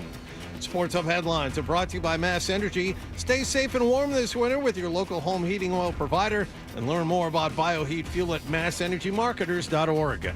I'm John Wallach on Boston's Home for Sports, 98.5 The Sports Hub. Your next update at 8:30. Are you actually coaching the game, or it's just that is? I feel so strongly about that. I can't even tell you. Boston talk sports here. What do we got? The Sports Hub. And now back to Toucher and Hardy on the Sports Hub. You can listen to our show on the radio or on podcast or streaming or on the 98.5 The Sports Hub app. You can watch it on YouTube live, or you could watch it whenever you want. Subscribe to 98.5 The Sports Hub on YouTube, and you'll want to be watching this. No, I was just going to ask you. Feel free to fill as much time as you want. How do you find YouTube? Do you go to YOUTUBE and then a period, COM? You do that like in just a browser window? I'm not positive, but this speaks very well of what's about to happen. Boy. Well, Fred, we've had Sarge GPT with us now for many, many months, and it is an invaluable tool for answering all kinds of questions just about daily life. And we've seen this at work. We know how powerful the AI is, and with Sarge behind it as the base organic material, you can have virtually any question answered. But like any good software, it needs updates, timely updates for the season, and that is what we have right now. This is your Sarge GPT October 2025 software update. Sarge GPT is now Sarge Spooky AI. Mike Sarge Riley, Saugus Wings, Sarge. Run away. The Kowloon. On Route 1. All right, so he's obviously a big Talking Heads fan. He's doing the Psycho Killer. Sarge, I didn't know that. So the AI is moved into seasonal. Wow. It's a holiday AI. Correctamundo. All right. Goodness. Well, so I guess, John, it's up to us just to play with the AI. Okay. Sure. And again, sometimes, you'll see this with Google. They will just have holiday-themed prompts and things going on that really have nothing to do with what you're actually on the site for. So there's a couple of bugs. We're still working them out, but okay. I think it'll be fine. What do you think the lag time is between the question and the answer? That is the question. It's instantaneous, I'm sure. There's nothing like Hardy's face during a Sarge GPT bit. As he stares at Absolutely. You're going to have to turn him up, too. All right, you're going to have to Yes. All right, there we go. So is the system booted up? Is it ready to go? Ow.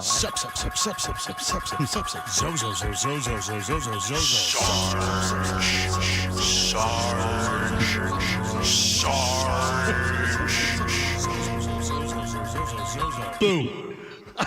Oh, just like that. We should have told people to get your kids away from the radio. This is going to be very, very, very scary. Boy. All right. So just ask Sarge things. Okay. Just say hello first. Well, okay. Hi, Sarge. Sup, Dead. I mean, sup, Fred. Oh. Whoa. This is goodness. Much scarier than I thought it would be. I've heard him do that before. All right. I mean, you got to snap him out of it. You got to have someone throw his meds at him. All right. Here's Sargy. Okay. All right, Sarge. Well, first of all, congratulations on your marriage. Great. Okay. Sarge, what are the hot Halloween costumes this Halloween? Pennywise the Clown is so 2019. This Halloween, dress like Doink the Clown. Yeah. Doink the Clown was insane. Sarge, I'm curious. Did Doink the Clown was he like a sodomizer? Like was that I think that there was like an aspect of that. Am I right or am I wrong? I remember Doink the Clown. I don't remember that I only part remember of it. he had a little person as his sidekick was Dink the Clown for a little while. Yeah, I And think that there was like different guys did the gimmick Doink the Clown. I think there was like a prison thing with Doink the Clown. I really do. That was part of the angle of the yeah, it was part of the angle. Yeah, just the angle. People didn't know. It wasn't written down. Just something that happened. All right. Go ahead, John. You can ask it. I want Sarge. What? Sup, Wallach? Hey, what's up? I would like to know. Sarge GPT had to put his glasses on. I see that. What's the right kind of candy to give out to the trick-or-treaters this year? Is AI supposed Eat this to piece blow- of chocolate. There's no razor blade in it. Wait, what? Eat this piece of chocolate. The razor blade was removed for King Kong Bundy's match with Hulk Hogan at WrestleMania 2. All right. Wow. Very scary. All right. Correctamundo. Sarge GPT, what are your thoughts on...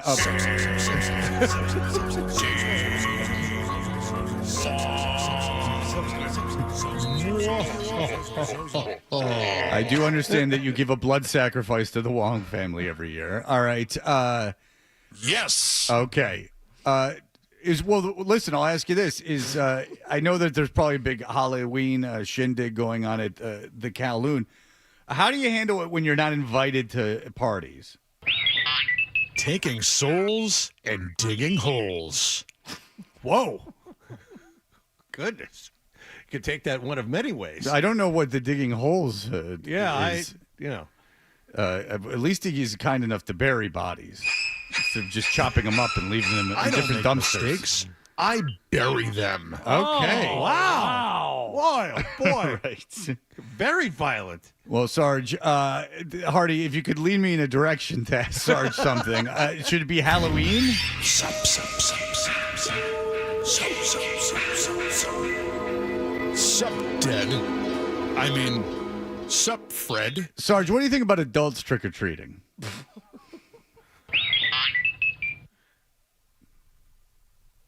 Make trick-or-treaters earn their candy. Challenge them to a Fijian strap match. Oh, that's a good idea. Good. Well, that happened to Roddy Piper, and since he's not Fijian, he was at a huge disadvantage in the beginning. In fact, he was confused by the strap. He kept looking at the crowd and the officials to say, what is the strap? But he won. How? Foreign substance to the eyes of Jimmy Superfly Snuka. That was the most Pulled it right out unusual. of his shorts, right? Yeah, and nothing racist at all about the way that it went down. Nothing. They're like, it's a Fijian strap match. The native Superfly Jimmy Snuka. And then, oh no, Roddy Piper doesn't know what's going on. They're just putting a strap on his wrist, and they're like, oh no, he's overwhelmed by the like the what is it, like the primitive culture of the Fijians, and then he had to outsmart him because that's his only way out of it because he was losing physically. Yeah. So he'd use his superior intelligence to find the foreign substance and throw sand in his eyes. Sure. Which blinded him enough to strangle him with the strap and so on and so forth. How about this, Sarge? What other Halloween activities? Are you talking about pin the tail on the donkey or bobbing for apples? What can you do? Do you want to play a game? How about WCW NWO Revenge for N64? Did Sarge Spooky T scare you? No. That was just advice to play an old video game. Oddly uncomfortable more than scary. No, it wasn't scary at all. Yeah. Hardy, did you have any other questions? It's AI, baby. How many more questions do you want to ask Sarge GPT? GPT's not scary. It's your old pal Sarge. See that tree and that clown? You're gonna die. Sarge Spooky T says, Callahan, don't go into the light. What? Get it. Sarge, you have many references that I don't get. All right. I take that back. Go into the light. There is peace and serenity in the light. All right, he's encouraging it. It's more of a nice message than anything else. He believes in an afterlife. It's pleasant. Hardy, how many more questions do you want us to ask this thing? You kind of lead the way. We're flying blind here a little bit. Sarge GPT. Do we have any calls? We do not. It couldn't be emptier. All right, can I ask it a question? Sure. All right. Sarge, is it okay to eat Saugus wings on Halloween? What an interesting question. Mm-hmm. Let me think about that. That's right. Let him think about it. Okay. Don't rush him. You done? You can't rush progress. Sarge GPT would like the number for a Saugus 7. Okay, that doesn't have anything to do with I don't have that. In fact, that's not even a new one. No, that's an Duck old sauce. All right, very good. Okay. Is there any songs or anything you'd like to play before we say goodbye, Sarge GPT? Sup, sup, sup, sup, sup, sup, sup, sup, sup, sup. Zo, zo, zo, zo, zo, zo, zo, zo, zo, Sarge.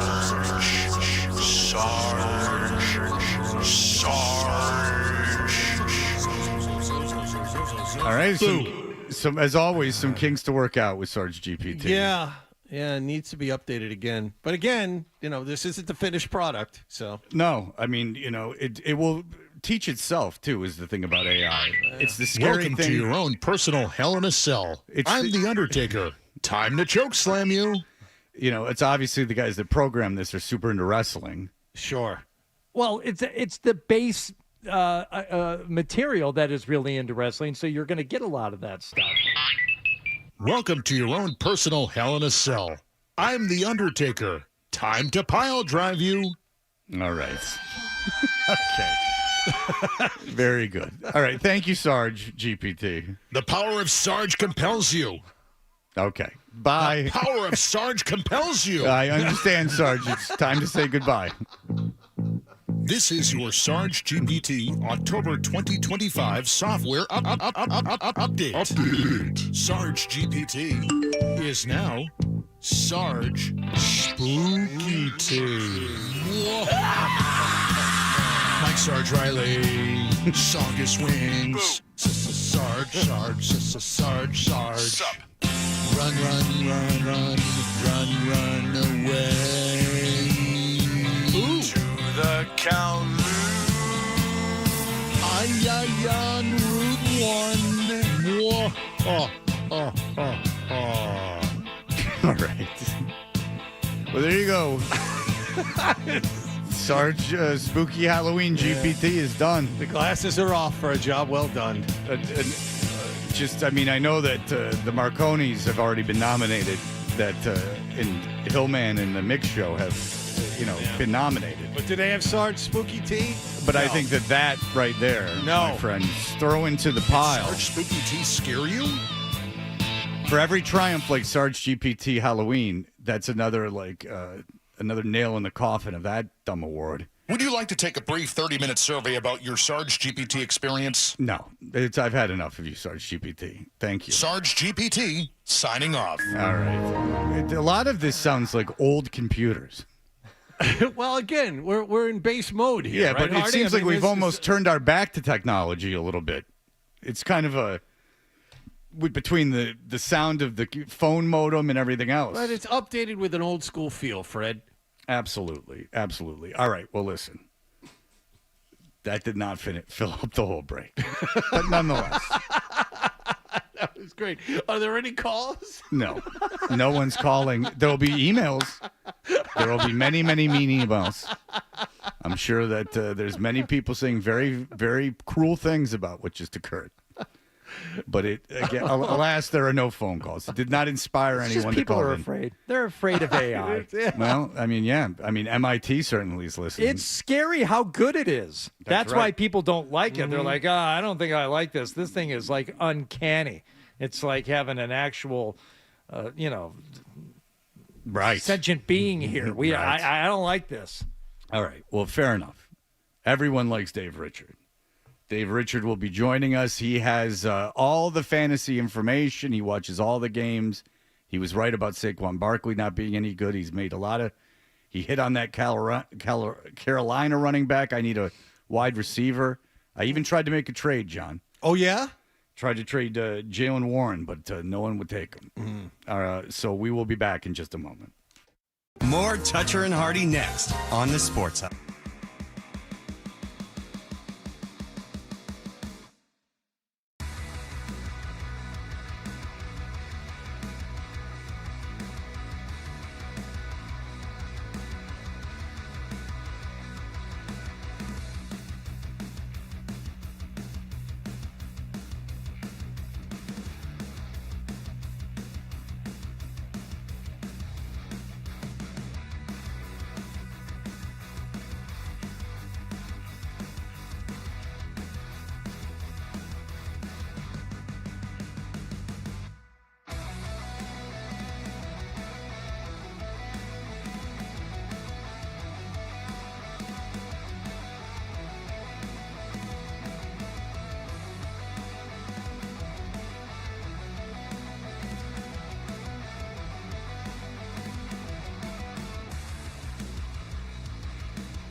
Okay,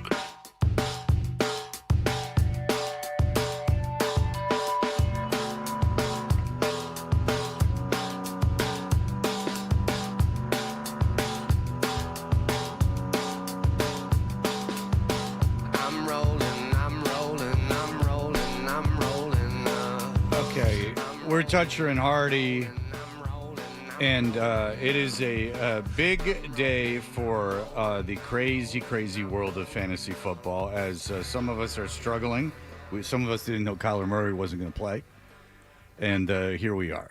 All right, that's where Dave Richard comes in. There are 3 ways to link up with Dave on his fantasy football advice. You can follow him at Dave Richard. You can see him live on YouTube every morning by searching for Fantasy Football Today.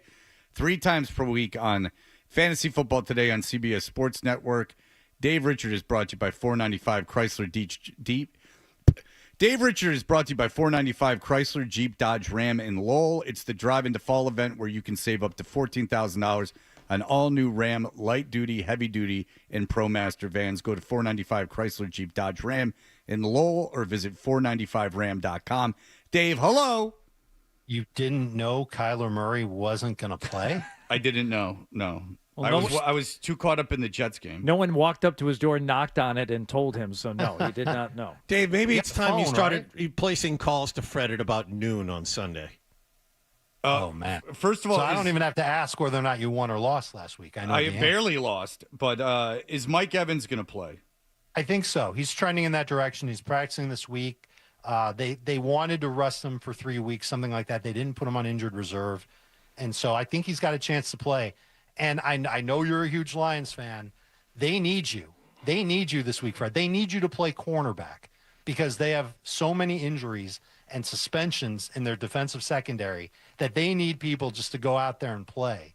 So I don't know if you're available on Sunday. They'll take you because they need people who can defend Mike Evans and the other receivers that are in Tampa. All right, so Kyler Murray, is he going to play? He practiced on Wednesday. We'll see how that goes because the Cardinals can't deny that they got some good performance out of Jacoby Brissett. Brissett stood in the pocket, delivered big-time throws against the Colts, did a lot of things that Kyler Murray hasn't been able to do in how many years has he been there? And he did it without Marvin Harrison Jr. on the field for most of the game. So I wonder if the coaching staff is going to have him, wait one more week or something like that. But I do wonder if they were so impressed with Brissett in week 6 that they give him another chance in week 7. Who would you like as a quarterback if you were hitting the waiver wire for a quarterback this week? Patrick Mahomes would be really great. He's not available, unfortunately. I know. Aaron Rodgers tonight against Cincinnati, that's a really good matchup for him. The Bengals have bled fantasy points to opposing quarterbacks. There have been some huge numbers. He shouldn't get pressured very much, especially if Trey Hendrickson doesn't play. And there's a chance that maybe, he only throws the ball 25 times, but these Thursday games have been weird. So there's an opportunity here, I think, for Aaron Rodgers to throw a couple of touchdowns, maybe get 250 yards on top of it, as long as he doesn't turn the ball over. He can be decent for fantasy this week. What about Jalen Warren? Is he back for Pittsburgh tonight? Do you like him tonight? I still expect him to be the lead back for the Steelers. He was last week. I know everybody was excited about Kenneth Gainwell after what he did for the Steelers 2 games ago. I just think that you're going to see Warren as the lead back. He was more efficient than Gainwell last week. Much easier matchup this week. As much as I said that there's an opportunity there for Aaron Rodgers to throw a little bit more than expected, if the run game gets going for the Steelers, and it's a favorable matchup for those guys too, then Rodgers might not have to throw that much because the running backs will do a lot of work. I'm not sure if I love that, but in full PPR, I think you can look at Warren as a number 2 running back. Is there a wide receiver this week? Or how about Dowdle? Is Dowdle still hot? You loved Dowdle a couple weeks ago. He's gone crazy. Do you still like him? I know that Chuba Hubbard has started to practice. It's like Chuba Hubbard saw Rico Dowdle have these back-to-back games. He goes, whoa, I'm healthy. I'm ready. Put me back in. But I think it's over. I think Rico Dowdle is the better running back until further notice in Carolina. And I would envision a 60-40-ish type of split between Dowdle and Chuba Hubbard. This coaching staff last year made the pivot from Miles Sanders to Chuba Hubbard. It wasn't much of a pivot. Injuries were also involved, but they recognized who their best talent was at running back, and they leaned into it. They could do the exact same thing this year, and that's why I think Dowdle is still a must start. Anything to exploit in the Commanders Cowboys matchup that would be beneficial? Everything. I mean, the Cowboys offense right now is on fire. The Commanders should be on fire because the Cowboys defense is the pits. And I don't know. There are very few players in that game that I would look at and go, maybe you shouldn't start them. So if you're a player that's going to play a lot in that game, you should be in fantasy lineups. The kickers should be in fantasy lineups. All right, give us some wide receivers that could be available this week. Trey Tucker is one that's probably rostered already in your league, Fred, but I think he could be good not only this week against Kansas City. The Raiders will be chasing points, but rest of season, there are rumors that Jacoby Myers is going to get traded, might end up your way in New England, and Trey Tucker would then become the de facto number one wide receiver for the Raiders. So that's somebody I'd like to get on my team. A couple of Rams receivers are going to get opportunities to play. There's Tutu Atwell, deep speed type guy. Even on 5 targets, we've seen it before. He stepped up and had good games for them when needed. Jordan Whittington is the other wide receiver for the Rams. Those two guys should end up playing a lot because Puka Nacua not expected to play. And speaking of opportunities, I mean, look at the receiving core in Tampa right now. Emeka Ibuka is not going to play. Chris Godwin's not going to play. They have a rookie named Tez Johnson. You probably saw the highlight last week of him catching a deep ball, and then he thought the crowd was chanting MVP for him. He could be a fantasy MVP this week. He ran a route on 84% of Baker's dropbacks last week. That means that he was essentially a full-time player for the Tampa Bay Bucks. And the secondary, I'm telling you, for the Lions, they are beat up. They don't have guys that can compete with his speed. I wouldn't be surprised if Tez Johnson ended up being a pretty decent wide receiver, and he's out there in a ton of leagues. So you said Jacoby Myers isn't playing. Oh, I don't know if he's playing or not. I know he didn't practice on Wednesday, but I think the Raiders are going to be in a position to trade him. So even if he ends up being healthy, they might not even make him active. I think you get away from Jacoby Myers this week if you can. Oh, who do you like better, Washington or Atwell? Washington or Miami or Atwell? Malik Washington was a mirage for fantasy. Yeah, so I would pivot to Tutu Atwell. What about a guy like Kendrick Bourne? Things are unsettled out in San Francisco. Yeah, well, he's actually been great the last couple of weeks. His route running has been on point. You've seen him play. He's not the fastest guy. He's not the quickest guy, but he's where he needs to be. And timing and precision are very huge things in that 49ers offense. It's a huge thing in every offense, but really Kyle Shanahan demands it, and Bourne gives that to him. Jawan Jennings also should continue to play. I know that he's banged up, but he's going to be out there. George Kittle's coming back, so there could be a reduction in targets. The bigger concern for me when it comes to Bourne is that Brock Purdy might play. And while Mac Jones, you guys know this, he had that relationship with Kendrick Bourne back in New England. Yeah. And his timing with Bourne was awesome over the last couple of weeks. And if it's Brock Purdy, you're changing the brain of that passing game now. Purdy is a Kittle guy, and he's probably more of a Jawan Jennings guy than he is a Kendrick Bourne guy. So Bourne is startable, but I would expect a big-time drop in terms of yardage from him. What about Demario Douglas? I think that was more of a flash in the pan and just some fortunate play. Drake May taking advantage of what the Saints defense gave him last Wrong. week. Oh, okay.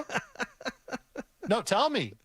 Coach me up. No, I think we're probably going to see a lot of that for the rest of the season. I mean, it was nice to see Stephon Diggs, pop and be the featured receiver against Buffalo. But I think what is becoming the rule is Drake May just looking for the open guy. And as you said, Demario Douglas should have been open for the first 2 touchdowns of the game. That would have been awesome. But the fact is he was open on both of them. And Drake May is not into playing favorites. He can't afford to play favorites. He doesn't have one guy that stands out so much better than anyone else right now. So it's going to be Stephon Diggs, especially when they play Buffalo. Might be Demario Douglas. Could be, Hunter Henry, who gets the Kayshon Boutte. Yeah, absolutely. He's gonna spread around. He's just gonna throw to the open guy. Now, what can you tell me about the running backs? Because I'm asked about them all the time. Nobody has an answer. I mean, seriously. If the Patriots had their druthers, it would be Travion Henderson. That's what they want.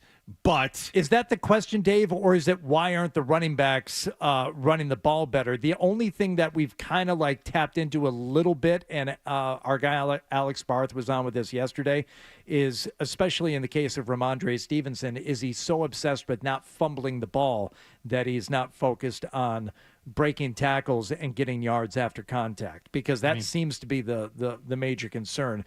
Once they get touched, they're going down. They're wrapping up that ball like a baby and just doing everything they can not to cough it up. And, the feet kind of stop moving and they're done.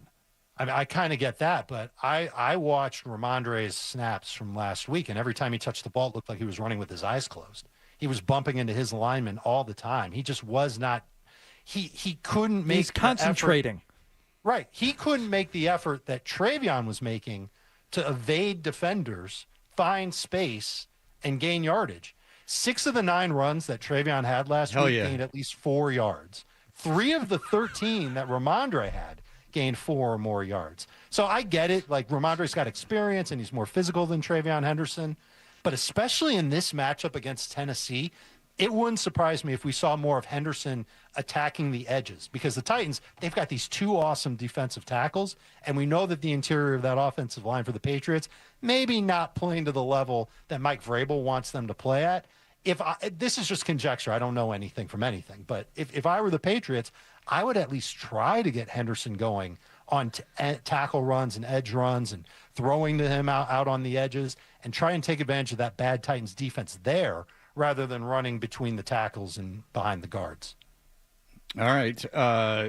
Okay, so I picked up 2 of the receivers that you suggested because I'm in dire straits. Which 2? I picked up Atwell and Shepard.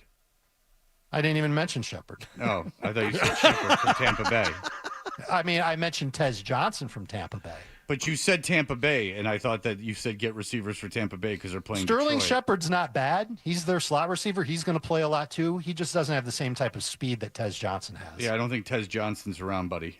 I think Sterling Shepard it is. I don't think that Tez Johnson's around. I think that maybe Wallach got his beak into that. No. Tez Johnson is available. It's bad form. I remember Dan Roach did this to you last season. It's bad form to pick one up if you're not carrying the conversation. So I did not pick one up. Shepard or Atwell? I like Atwell the best as of now. Okay. Positional battle, Dave. While we have a couple of seconds here. You got plenty of time. Chargers running back. I'm the guy who picked up Haskins and then saw Vidal get most of the carries. What is going on out in L.A.? Can we first focus on how dumb this son of a bitch is? What's going on in L.A. is that Kamani Vidal had the hot hand last week against the Dolphins defense that stinks against the run. Keep that in mind for Quinshon Judkins this week. I don't know what his over-unders are, but take the over on everything. Name, Quinshon Junkins.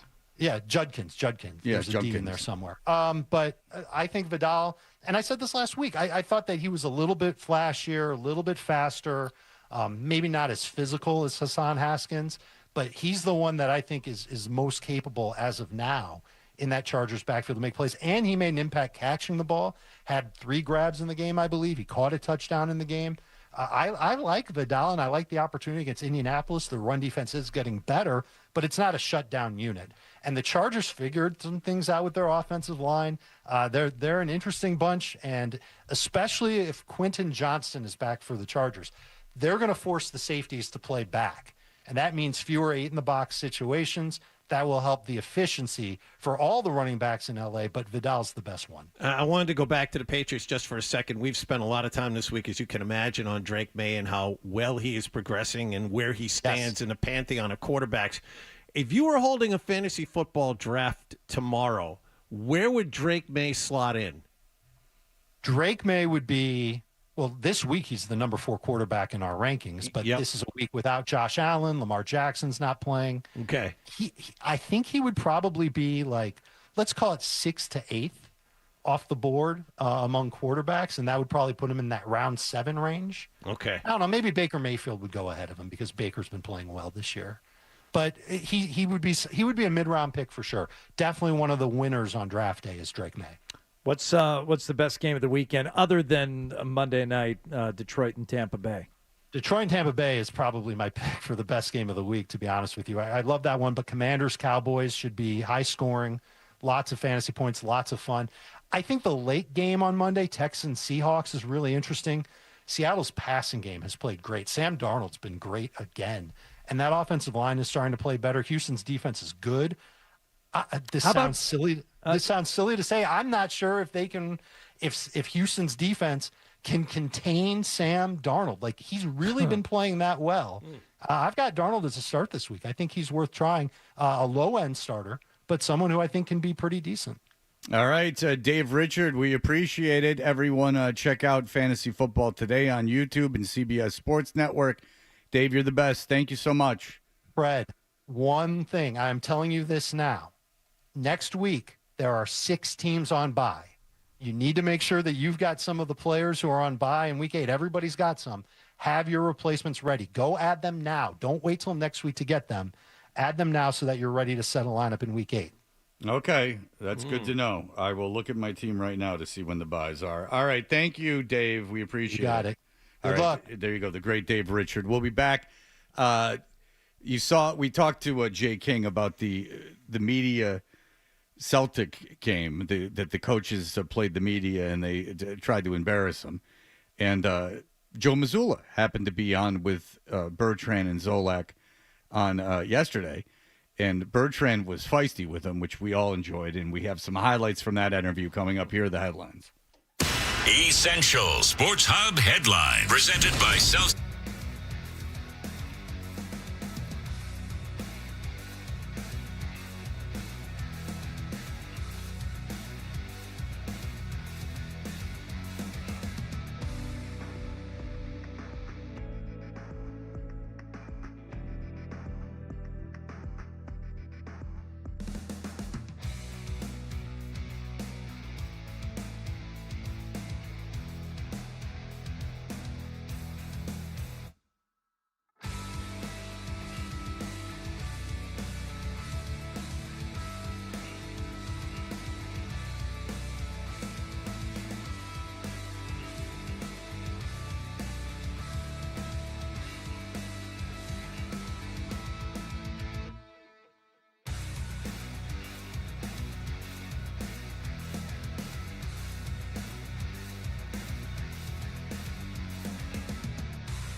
are Toucher and Hardy.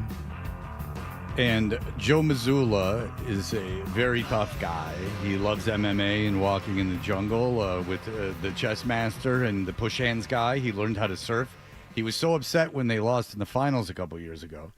He went off to his friend Josh Wadeskin's place in Costa Rica where he walked without shoes for 3 miles, almost like he was walking a dog in on the a summer jungle. day. And then he went Costa Rican jungle, and he learned to surf as the waves pounded him, just like Greg did when he had that ancient taboo in Hawaii. And he almost died. He did. That's why I'm making the point. I'm in his favor. And then he went to a cave and he had he dropped popcorn to leave his way back. And Vincent Price kidnapped his sister and brother, and they had to go get him. And then years later, Chachi Lapret would come into possession of a canceled check that was written by Vincent Price. Yeah. Vincent Price. That's right. Hello. Frame that sumbitch. Well, it's called it's in lieu of a 401k. I didn't get that buyout from CBS Radio. So instead, I have this Vincent Price check ready to cash at any moment. Cash with memorabilia aficionados. Fans of the horror genre. This check's probably it's a check for $35, but it's probably worth at least $2 million. All right. So Joe Mazzulla was trying to be cool, and the media had come in for their media versus media game, and Joe Mazzulla said, "No, ladies and gentlemen, we are going to play the coaches." And so you say, "Oh, that's fun. They're going to play the coaches. The coaches are obviously better, but they're going to play." No. The full court pressed 90% of the game, and were dunking and all this stuff. They were having a good time, and my point was, if Mazzulla's his warrior and everything, the media, psycho evens the playing field. So you just get a psycho out there that doesn't take kindly to it, and then you see what happens. All right, but nonetheless, Mark Bertrand is not someone to push around. You would agree? Yeah. He doesn't like it. Not only does not back down, but goes out of his way to seek out confrontation. He absolutely does. And Joe Mazzulla was on with Zolak and Bertrand, and here's what went on. You put an ass whipping on those writers. Yeah, you're the man. Already. Before he has even spoken. It's better than I could have done, too. It's so like, yeah, you're the man. I love it. Yeah, all right, cool guy. All right, Fonzie. What else did you do? What, did you outsell the Girl Scouts? You're the man. Did you sell cookies next to the Girl Scouts? What else did you do? You're a real warrior. You teach putting a ball in a basket. You're just like a kung fu master. You're really like someone who was a nom. I mean, the way that you coach a basketball team for a lot of money. You put an ass whipping on those writers. Yeah, you're the man. 57-4, Joe. It's, again, kind of the world we live in today where one tweet or doesn't tell the whole story, or, you miss the context of what the point of something like that is, and the intention of it wasn't to get out, but that's kind of the world we live in. It's something I want to do more. Put them in a place more, right? Yep. I got to be honest with you. I don't know that everyone knows, and you're talking about the context. I don't know the context. All I know is that it was 57-4, and I don't understand why you wanted to do that to them. Why not? I don't get it. What is the context? How did this come to be? We got wind that they were coming into play, so I was like, let the coaches play as well. Again, it'd be the equivalent of us, going out to dinner. The more we could be on the level playing field of like. But it's not a level playing field. Here's what would be the equivalent of you going out to dinner.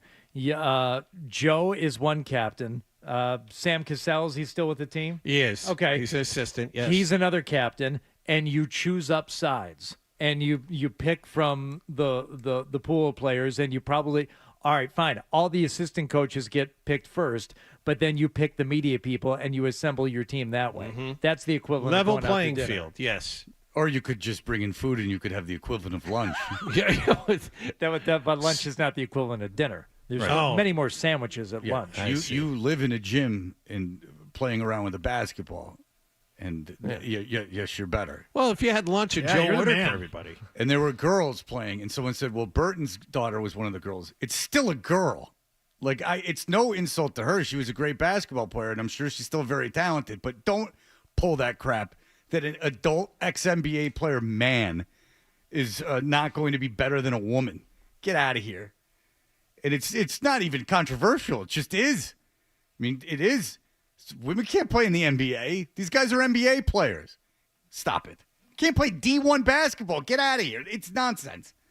Going out to dinner, the more we could be on the level playing field of like we're all have our guard down, we're all in a competitive environment. I learned so much about all the beat writers, and it was a lot of fun. I was Washburn. What did he play? A 4? 2 buckets. Or a 5? They got 2 buckets. Yeah, by the way, if you see videos of it, there's girls and like fat guys and old people. Like, it doesn't look good. Like, if it was all like dudes in like their 30s and 40s, like, and they were getting run, you'd be like, okay. But there's like girls and fat people and like old men and after made baskets, they like set up a full court press. Well, that's the thing is if you were just playing basketball and you beat them 54-4, like, okay, yeah, but you pressed them. Like, you were doing this to humiliate them. You have, I think it was Emil Jefferson who played in college at Duke with Jason Tatum. He throws down a big dunk over 2 people and then stops and then guards the inbounds, underneath the basket. I mean, it was. Well, I've had 2 experiences like this. One, I told you I played AAU and we played Super Friends and it had Weber and Rose on it, and they full court pressed us for the first half, and then they just stopped and they beat us. The kid on my team was like after that game one of the leaders in 3-pointers because he just hucked up, like right if he managed to cross half court, he just hucked it up and like 2 out of like 30 went in. And then when I was working for 99X. There was a gym right by the station, and me and this guy were like playing horse. And all of a sudden, these dudes came in, and they were McDonald's All-Americans. The team was in town, and they were like just like screwing around. And they're like, "Come on, you guys play." And so we got in, and at one end of the court, they came down and they scored. I ran down the other of the court and ran out of the gym. I'm like, I'm not playing this. Like, you guys are better than me. You guys can like windmill dunk and stuff. Like, I'm not. What do I know about this stuff? Yeah, you're better at me than basketball. Like, you are better at them than basketball because you are a basketball player. You were blessed with the ability and the tenaciousness to play basketball. Jesus Christ. He wasn't there. He wasn't there? Oh, what about B-Rob? I think he was there. Yeah. Maybe not. You blow on him, he'd blow right over. We're all the same when we get into a competitive environment. Everybody probably except you, Beetle. You probably don't have any competitive juices in you. No. And you can hear Zolak. Here we go. That was not the right thing to say. No. No. Nope. All your push hands have not taught you to read personalities. Went to dinner with Beetle. You don't understand this? Yes. For all the push handing and learning you to are surf. already on an even playing field. You guys all went out to dinner. You should know better. I mean, I understand you were a jiu-jitsu master, but this does not teach you about... one thing I would not do. That's a mistake. Is do that to Bertrand. And so this is what unfolds. We're all the same when we get into a competitive environment. Everybody probably except you, Beetle. You probably don't have any competitive juices in you. No. Well, I mean, I could go down to a playground and play like 4-year-olds and beat them 57-4. I could do that. I mean, if that's what gets you going, Joe, right? I mean, who do you go fight when you go into the dojo there? And do you fight children when you go in there and beat them up too? Hey, I got beat up by a kid once in class, so it didn't go well for me when I first started. At least, wow, it's exactly the same thing. Now, finally, I can. Wow, you got beat up in school. That's insane. You said he got beat up in a jiu-jitsu class by a kid. I think is what he was saying. Oh, so you went to jiu-jitsu and had a physical altercation at the physical altercation class. Yeah, you're the man. Like, unless they broke your arm or broke your face open, I don't want to hear about your jiu-jitsu. How about that? It's chess on a mat. Okay, is it? He is the best. And it just happens that every douchebag's doing it now. Oh, that's just a coincidence. You're so novel.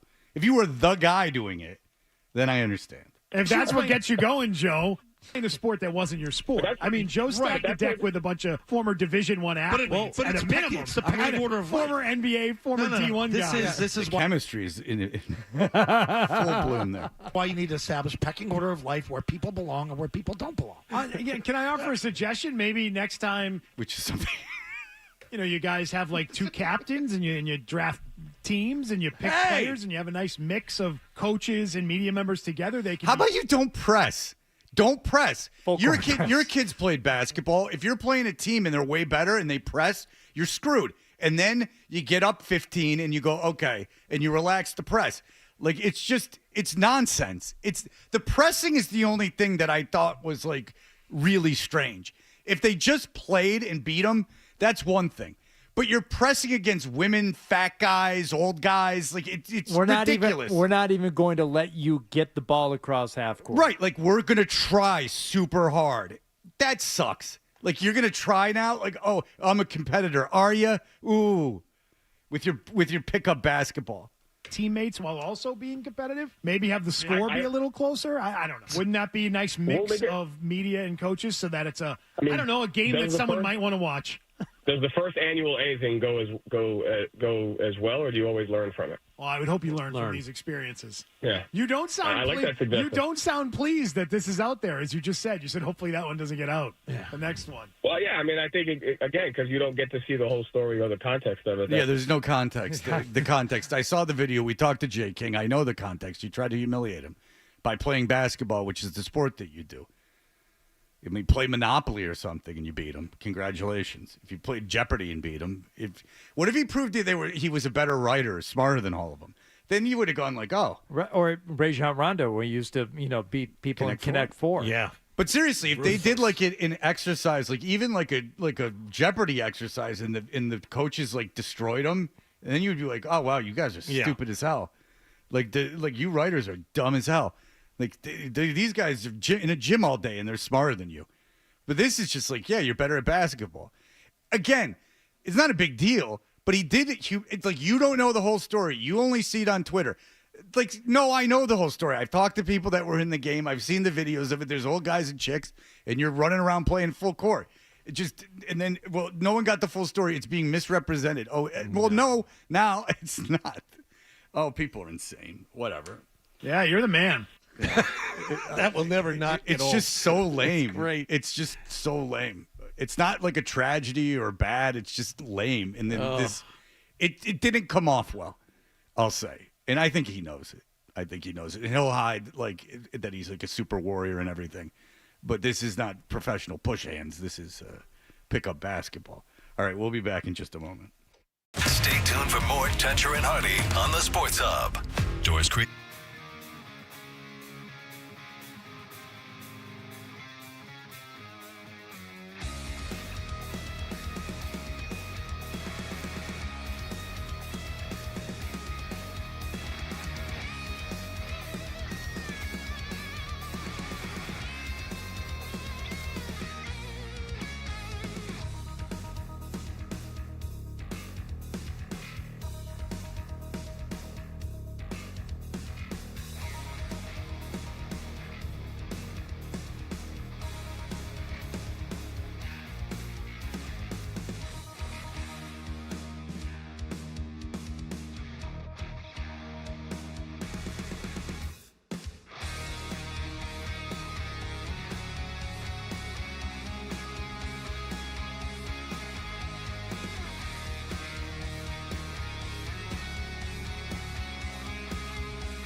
At their first practice of the week yesterday, safety Jalen Hawkins, Anthony Jennings, and Harold Landry all missing. Christian Gonzalez listed as a full participant. Team will be back on the field this afternoon. Celtics wrapped up their preseason with a record of 3-1. Care of a 110-108 win over Toronto at TD Garden.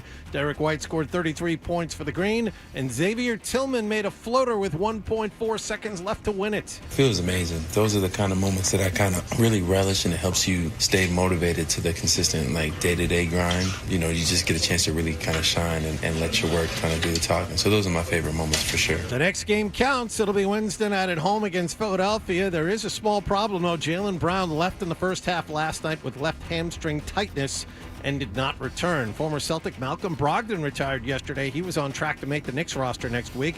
Bruins will be in Las Vegas to play the Golden Knights tonight. Ryan Johnston and Bob Beers have the pregame at 9:30 and the face-off at 10 here on 98.5 The Sports Hub. Hampus Lindholm was back at practice yesterday. He's listed as day-to-day. The Red Sox, Don Rafaela, William Abreu, and Carlos Narvaez are all Gold Glove finalists. And at the baseball playoffs, Toronto beat Seattle 13-4 last night. Mariners still lead the American League Championship Series 2-1. Sports Hub headlines are proudly brought to you by Veterinary Urgent Care Center. With 8 locations in Massachusetts and Rhode Island, VUCC offers compassionate, convenient, high-quality care 7 days a week. Walk in or book an appointment at veturgentcare.com. Veterinary Urgent Care Center. Urgent care for your pet's urgent needs. I'm John Wallach on Boston's Home for Sports, 98.5 The Sports Hub. Your next update at 9:30.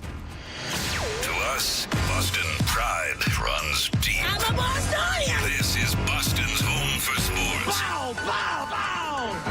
98.5 The Sports Hub. Hey, listen, if you've got to go, we understand, but make sure you bring the Sports Hub app with you so you can hear more of Todger and Hardy That's what I want on my tombstone. on the Sports Hub. We'll work hard at that, but in the same sense, I'm proud of the improvements that we've made protecting our quarterback and protecting Drake, and we'll just have to continue to strike a good balance there with running the football.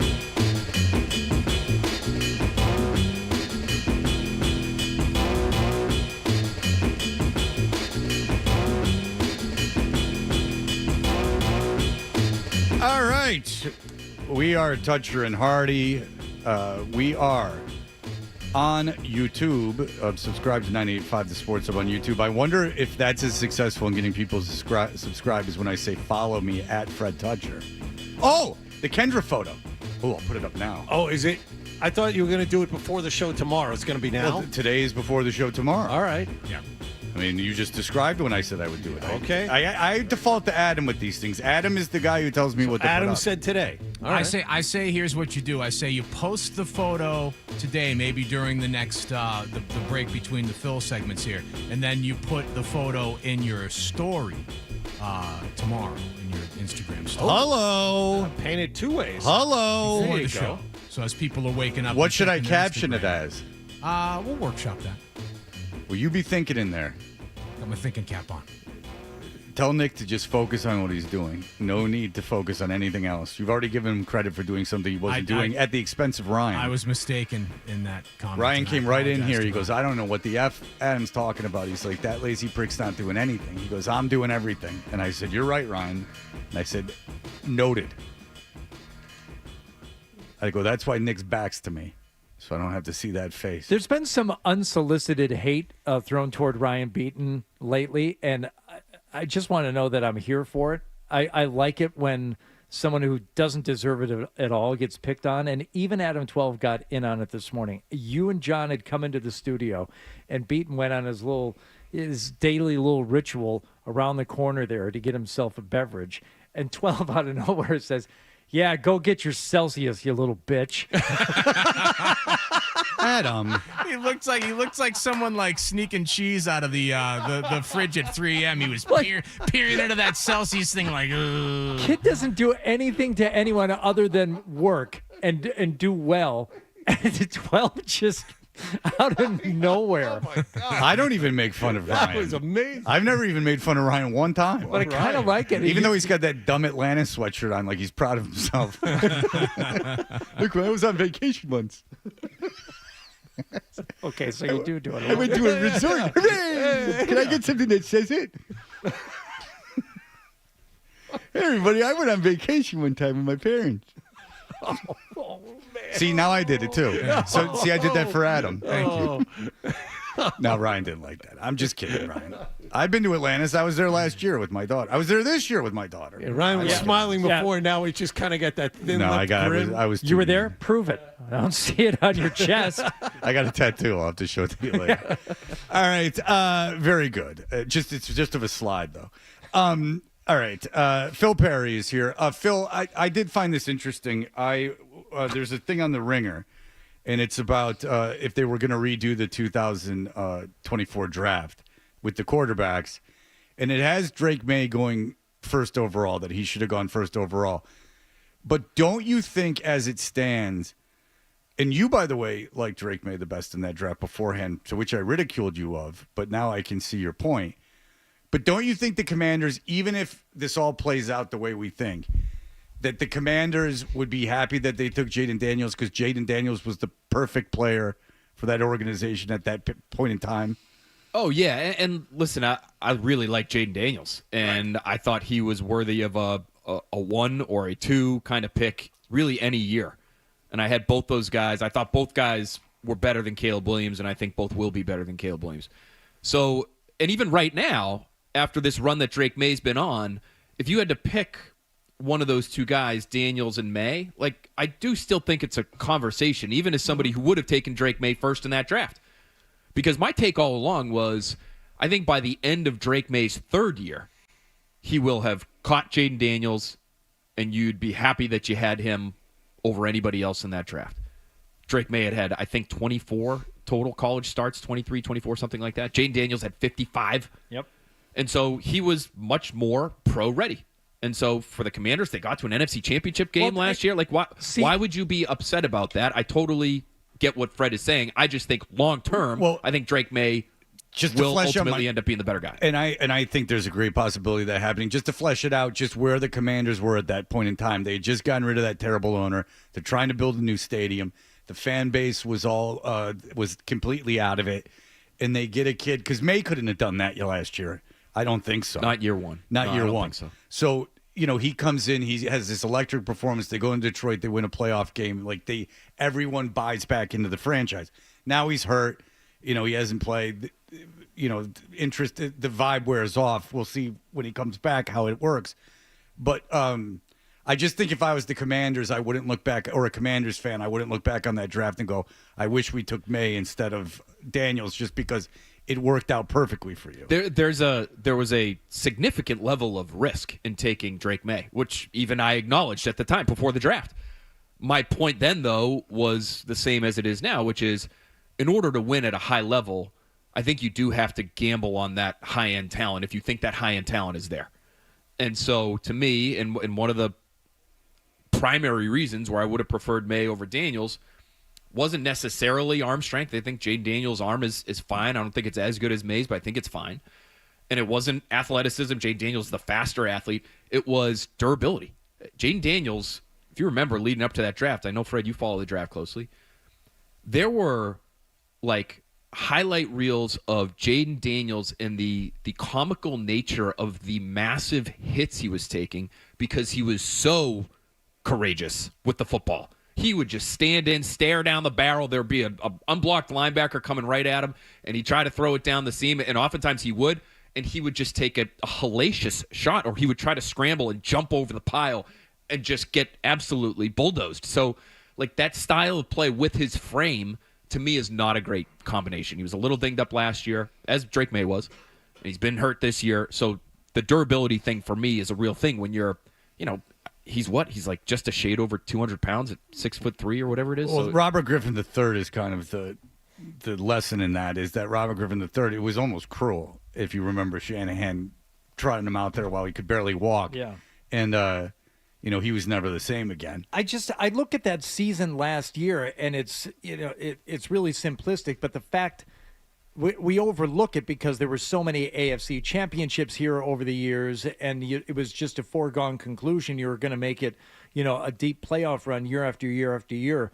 But just by virtue of the fact that they got that far with Jaden Daniels that first year, I'm not saying they don't care about making the playoffs ever again, but the injection of life and interest that you gave to that franchise for that one season is almost reason alone to say, no, we wouldn't go back and change anything. Well, I completely agree. That's the whole thing, is that like you got a superstar right away. Someone to be like the avatar, the person that you use as the head of your organization, the face of the organization. You got that right away. And he's like, got $1 million smile and everything else. Like, I think that no one thought they were going to make the playoffs, let alone win a playoff game. So if you're a fan of a bad team and you're not expecting anything, and all of a sudden a kid that people are iffy on comes in and lights it up, and you end up making the playoffs and winning a playoff game, I mean, that's marketing that is invaluable. Yes. To me, the way it was explained to me before the draft, talking to a bunch of people who evaluated all of these guys at that position that year, was Caleb Williams might be the most talented. Jaden Daniels, had the best tape, and Drake May was somebody who had interviewed the best during the process.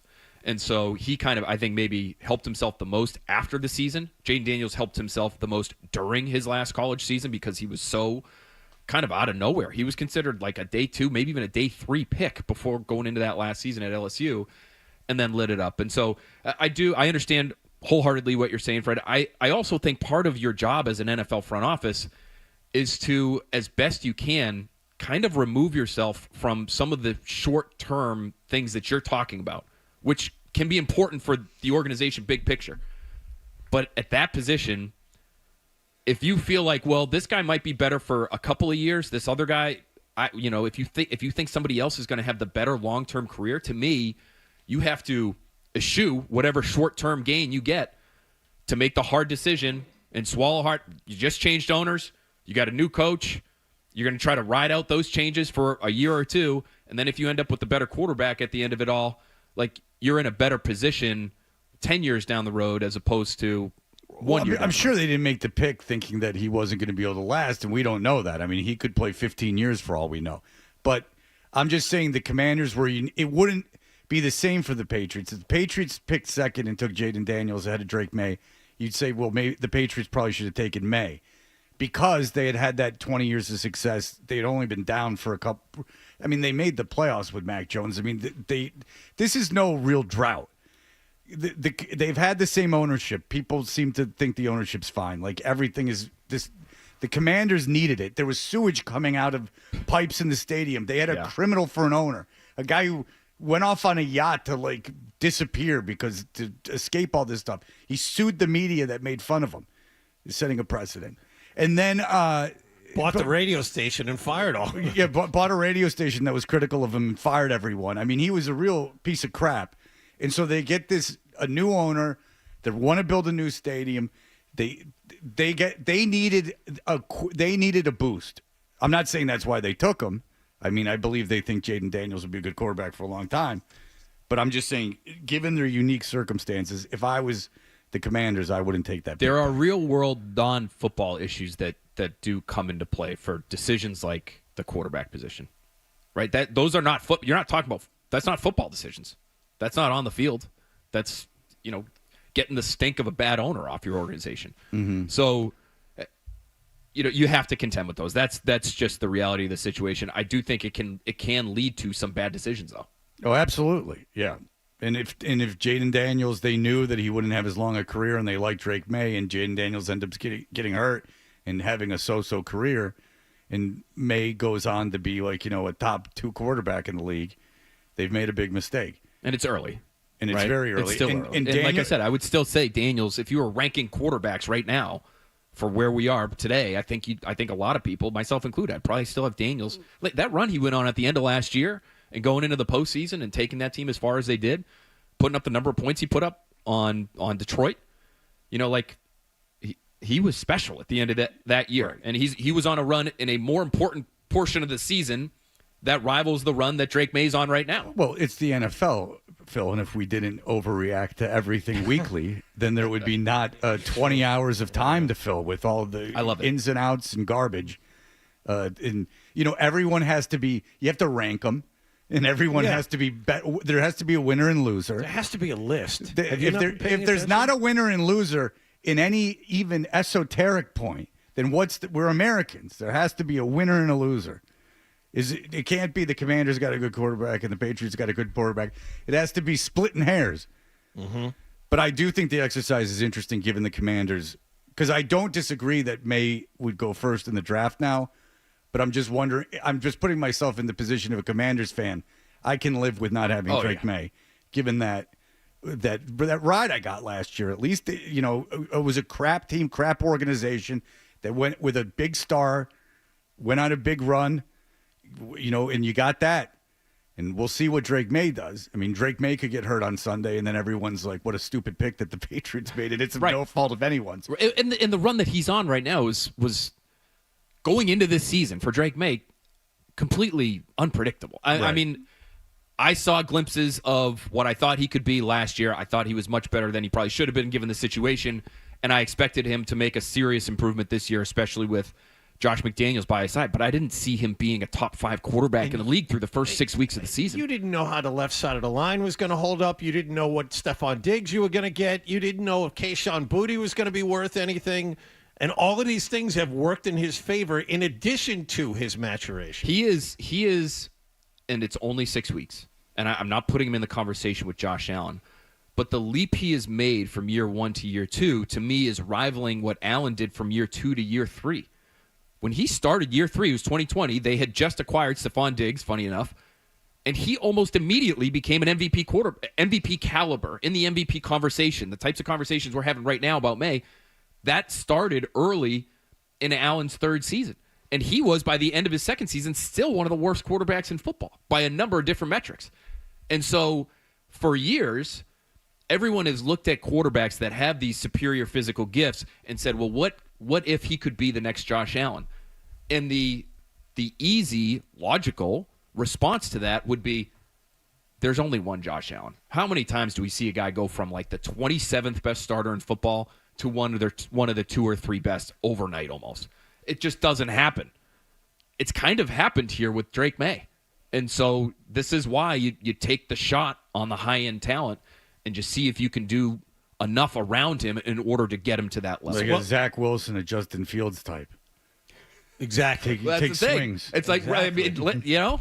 Got to take the swing. You got to develop them real nice. You got to try to develop them. Succeed. Those guys have not been in the greatest situations. So that would be the next box to check. Get this guy a legit number 1 wide receiver. All right. Well, let's break because now we're getting down a rabbit hole that will extend past our time. So Phil Perry's going to be here, NBC Sports Boston. We got a Tennessee matchup to talk about. I mean, we got a real barn burner coming up this weekend. Hell yeah. Hold on to your hats.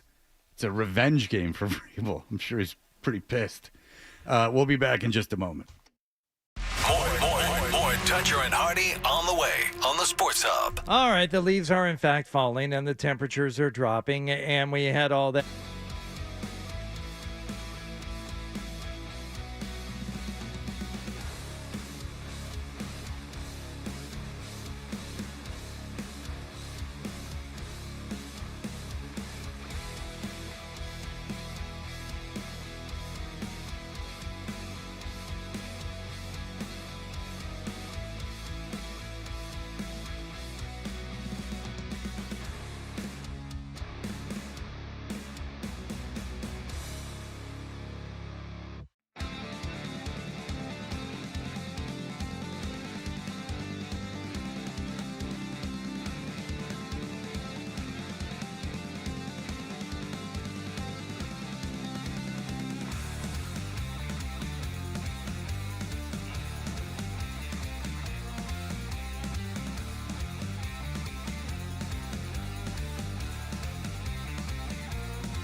Of is it interesting or important? And I would probably say this would be very interesting, but in the end, not very important to our preparation or what we need to continue to try to do to improve as a team. But having spent 6 years there or 7 years there, I think it'll be nice to see some people that I haven't seen in a few years that helped us win, players and staff. But we've got a huge job here to do as we prepare for it.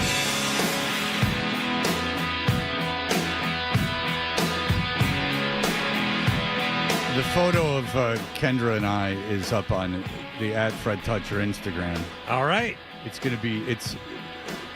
Adam helped me. It's going to be, Adam said, put My Pony as the song. And I'm like, no. Yes, your instincts were right. I on that said, one, mine no. were wrong. It's 2025 beat, baby. No.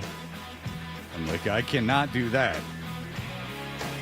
So, civility won in that. I have a real anarchist, bad boy over there, trying to put me in the soup. Yes, John?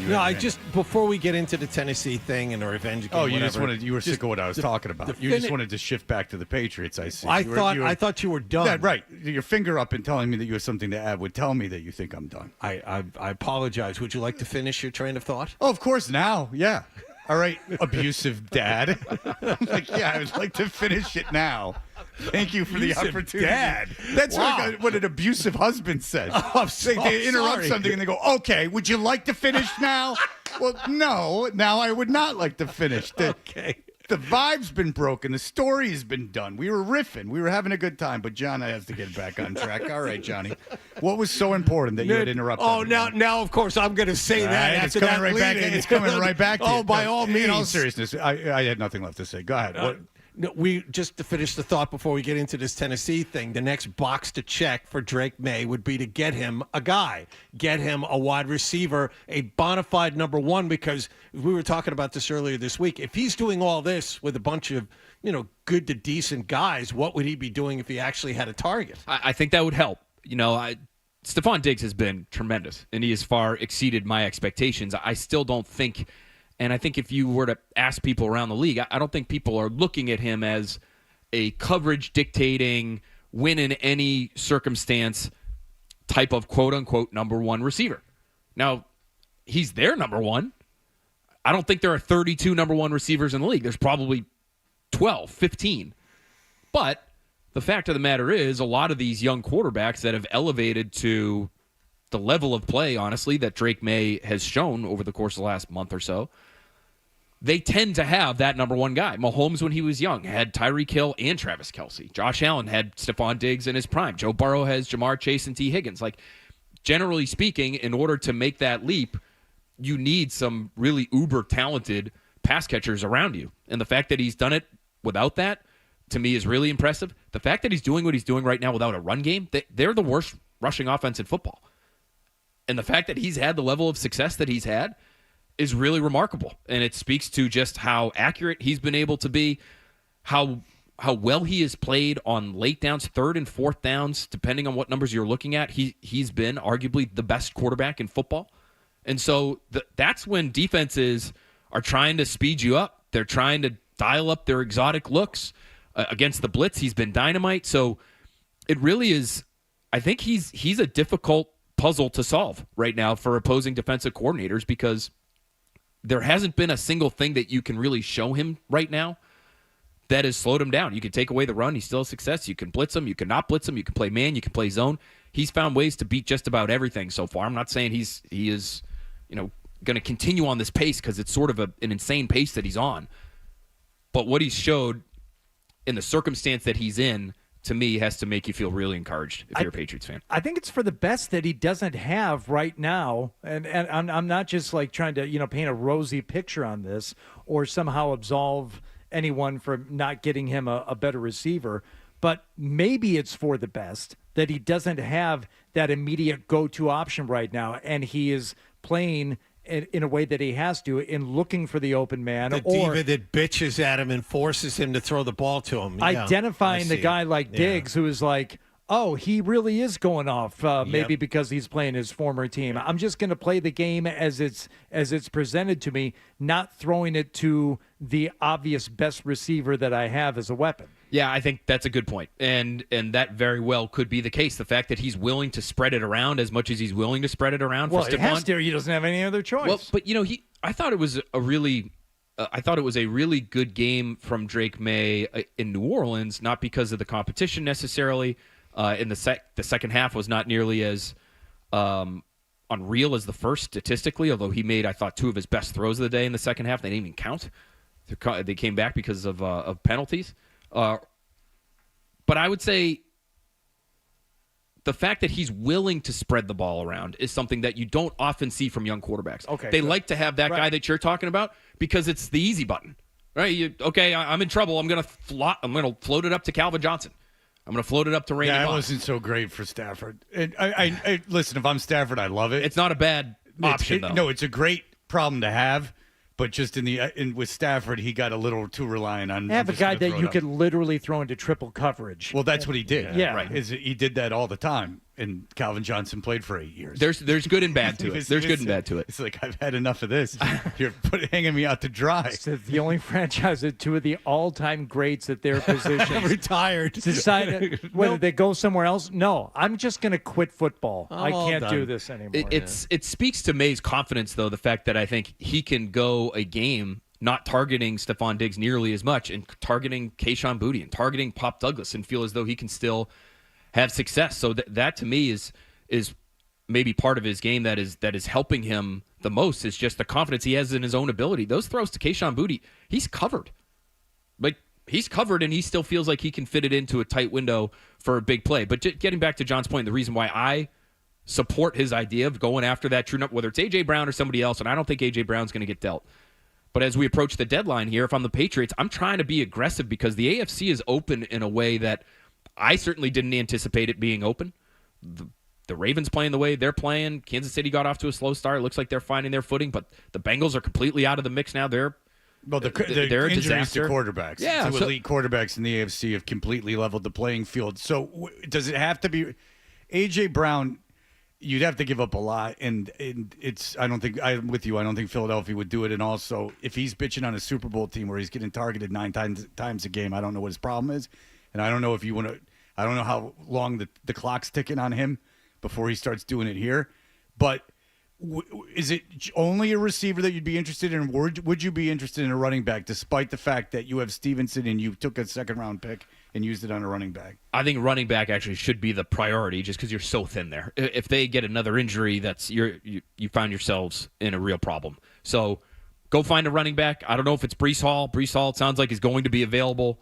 Sounds like he's had some ball security issues as well, though. And so I think he's fumbled.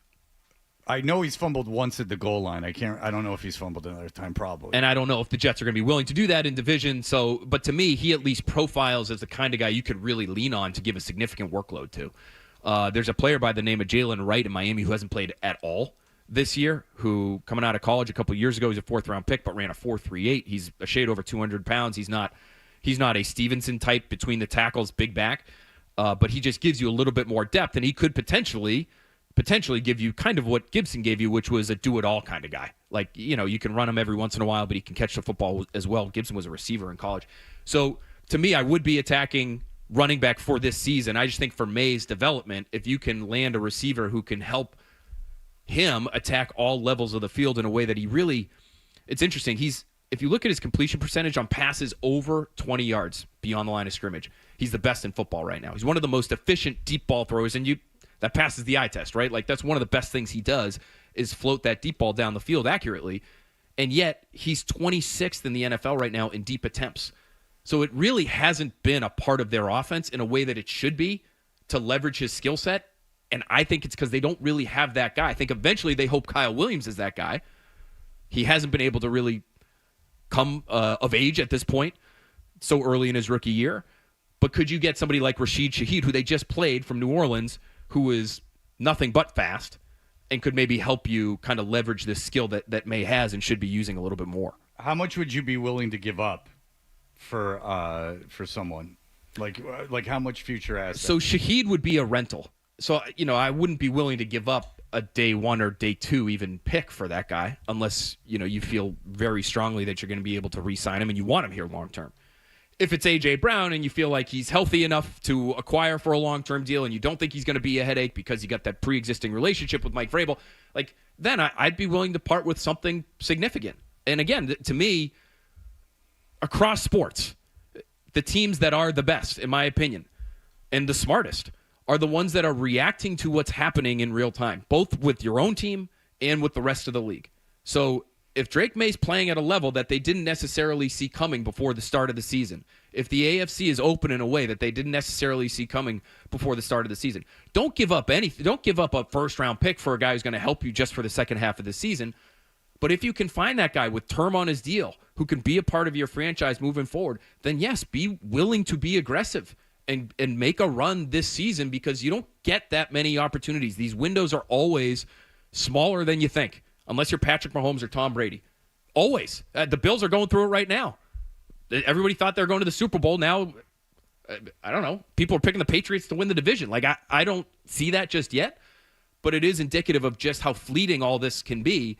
And so if you find yourself in an advantageous position, which I think the Patriots are in right now, I would be very aggressive to add that running back, maybe add that receiver, maybe add a pass rusher, and give up some real capital to try to get one or two of those things. Yeah, who's to say how long or short the window could be or should be? You've got it. It's happening right here.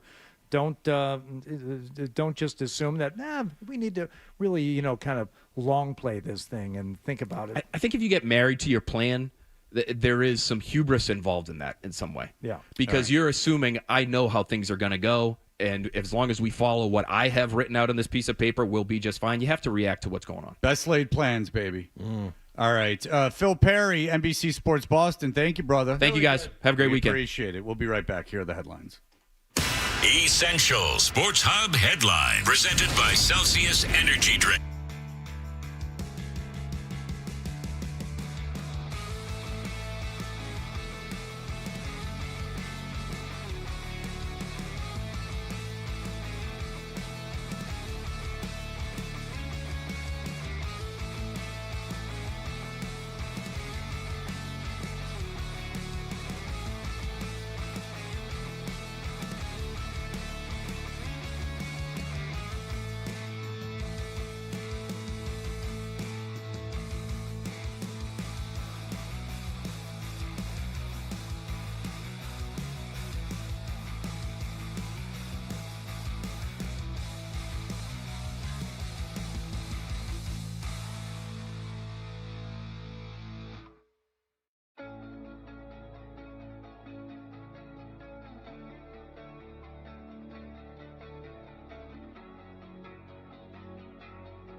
list from the show. It's time for The Stack on Touch Your Port, baby. I've got some emails here that need to be addressed because number one, I believe it was an emailer who first told me that Robbie Roadsteamer had been detained by ICE, and yeah, he was. It was a listener too. I think it was probably the same guy told us at the same time. Esoteric asked me about it too. But and I had texted Robbie to find out what was going on. Turns out that he has posted on Instagram that he is out. Oh, good. From the I'm free. From the bottom of my heart, thank you for all the love and support. 80 grand. I have traveled this country all year touring and singing my songs, and I can say the spirit of counterculture is alive and strong. Don't be afraid. Get out there, make some art and noise. So, good news, Robbie Roadsteamer no longer being detained. So if you don't know Robbie Roadsteamer, who's been on the show before, and Hardy knows him, is he was out in Portland wearing you might have seen video of this, but it's Robbie if you see it. He's wearing a leopard, fuzzy outfit with a G-string over the leopard. And then he's got a speaker around his neck, and he's got a microphone, and he's making fun of the ICE people. And they come out and they arrest him. And since then, there's a GoFundMe up for him. And at the time we started the show, it was at 80 grand. Now, Hardy and I have not given money to it because 80 grand's enough. But it's a big payday for spending 2 hours in jail. Yes.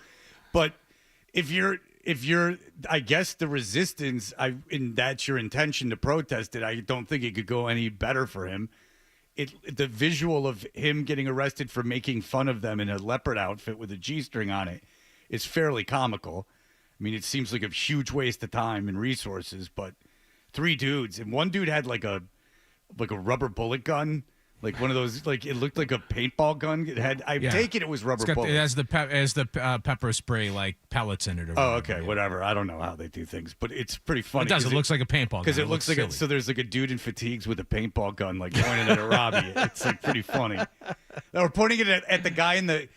They actually had 2 guys have Robbie, and the guy. I assure you that nothing's going on other than Robbie being a dick. Right? Robbie's being a dick. But they take him, and the guy's got the paintball gun, and he's pointing it at a guy in a inflated frog costume. It's covering the 6 as they're marching him away. It really didn't look like Green Berets. I can give you that. What was the line that Hardy said? That Robbie said. I don't know. I don't know, Adam. I don't want to get into the messaging of it. I know you do, but I don't want to get into the messaging of it. That's not our hill to die on. Not ready for prime time. Yeah, but okay. Yes. I thought it was something else. Maybe. No, when he said, no, it was just those. Not ready for primetime plays. Yeah, here they come. Let's put it this way. It didn't look like a Green Beret mission. It didn't look like they were going after Bin Laden. It didn't look like the brightest and best. But there you go. So if they were looking for a visual, I'm sure Robbie would take 80 grand and just get arrested all over the place. I don't know if I don't think these charges stack up. I don't know if you get your 8th trespassing charge. First of all, I don't understand how this sticks. It's just such a waste of time. Everyone's just wasting each other's time. It's really just insane. All right, go ahead. Meanwhile, Spotify, really unbelievable. Spotify has no plans to pull the Department of Homeland Security's ICE recruitment ads from their platform.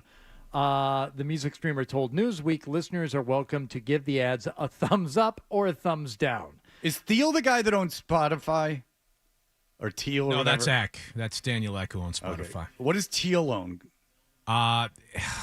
He's like a big. He's a big tech billionaire. It's some company named after some weird reference from Lord of the Rings or something like that. Because J.D. Vance worked for his one of his private equity firms. Made a lot of money.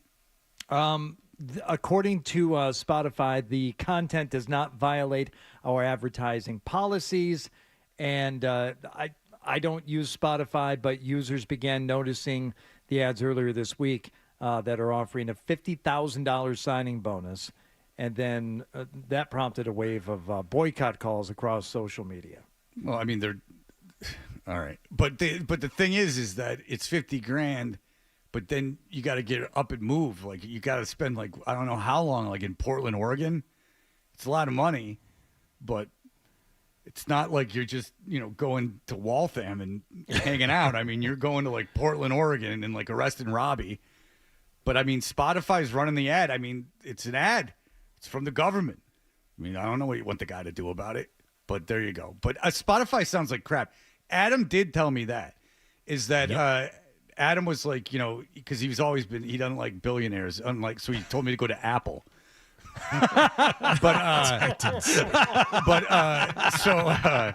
But in all seriousness, just from a practicality standpoint and a listener experience, he was like, Spotify sucks. Like it sounds bad, and I'm like, you know, like, oh, big vinyl guy, like da. I'm dismissing him like I tend to do, and usually rightly so.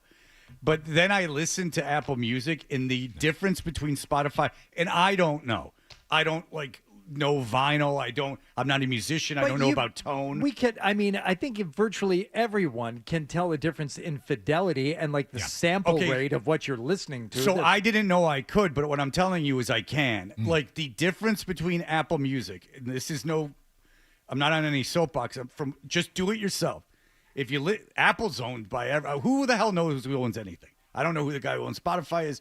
All I'm telling you is Apple sounds just dramatic, like almost like if you've only heard songs on Spotify, you'd never heard them before, and you listen to it on Apple, it sounds like a different song. It's richer. The back end is like way heavier. You can like hear the bass guitar, like you can hear the notes. It's like listening to the demo version of a song and then listening to the final studio version of it, right? Exactly. That's a good way to put it. It's like super. You realize how tinny Spotify is? There's no low end on it. I wonder why it's like that. It's kind of weird. Because he's cheap. Everything, they don't invest in the product. They don't invest in the people that supply the content to it, unless you're Joe Rogan and you get $300 million. Well, I can tell you, I want to sit through a 2-hour and 45-minute video interview with the guy from Mad TV. As they puff on cigars. Which Mad TV? The dude that was on the Goldbergs. That guy? He's in the mix, like the gym teacher on the Goldbergs. Good for him. Puffing cigars. There's nothing worse than having a cigar inside. Really talking about it. Real manly. Go ahead. Have your cigar. Just don't tell me about it. Yeah. I don't want to hear about it. I have more friends that smoke cigars than don't. But if they came into the studio and they lit up a stogie to kick back man style, be like, get off your affectation. Why don't you just put on a British accent while you're at it? Like, you know, why don't you walk around in like a Buster Brown suit? What the hell's wrong with you with your cigar? Smoke a cigar like when you're playing golf or something. Don't come into an interview smoking a cigar like I can finally relax. Screw you. Unless you're Ron Bennington, because he always has a cigar, and that's kind of his thing. And if you've been committed to the bit for 20 years, I'm all for it. Sure. Then it's your bit. You own it. Then you own it. If you're like W.C. Fields, you get the cigar. Groucho, you get the cigar. Like some people, and believe me, I probably 90% of my guy friends smoke. I unfortunately cannot because of my throat condition. I have to treat it like a baby. Yes. All right. Today isn't Friday, so we'll be back tomorrow, I guess. That'll do it for us. Everyone have a super day. Bye.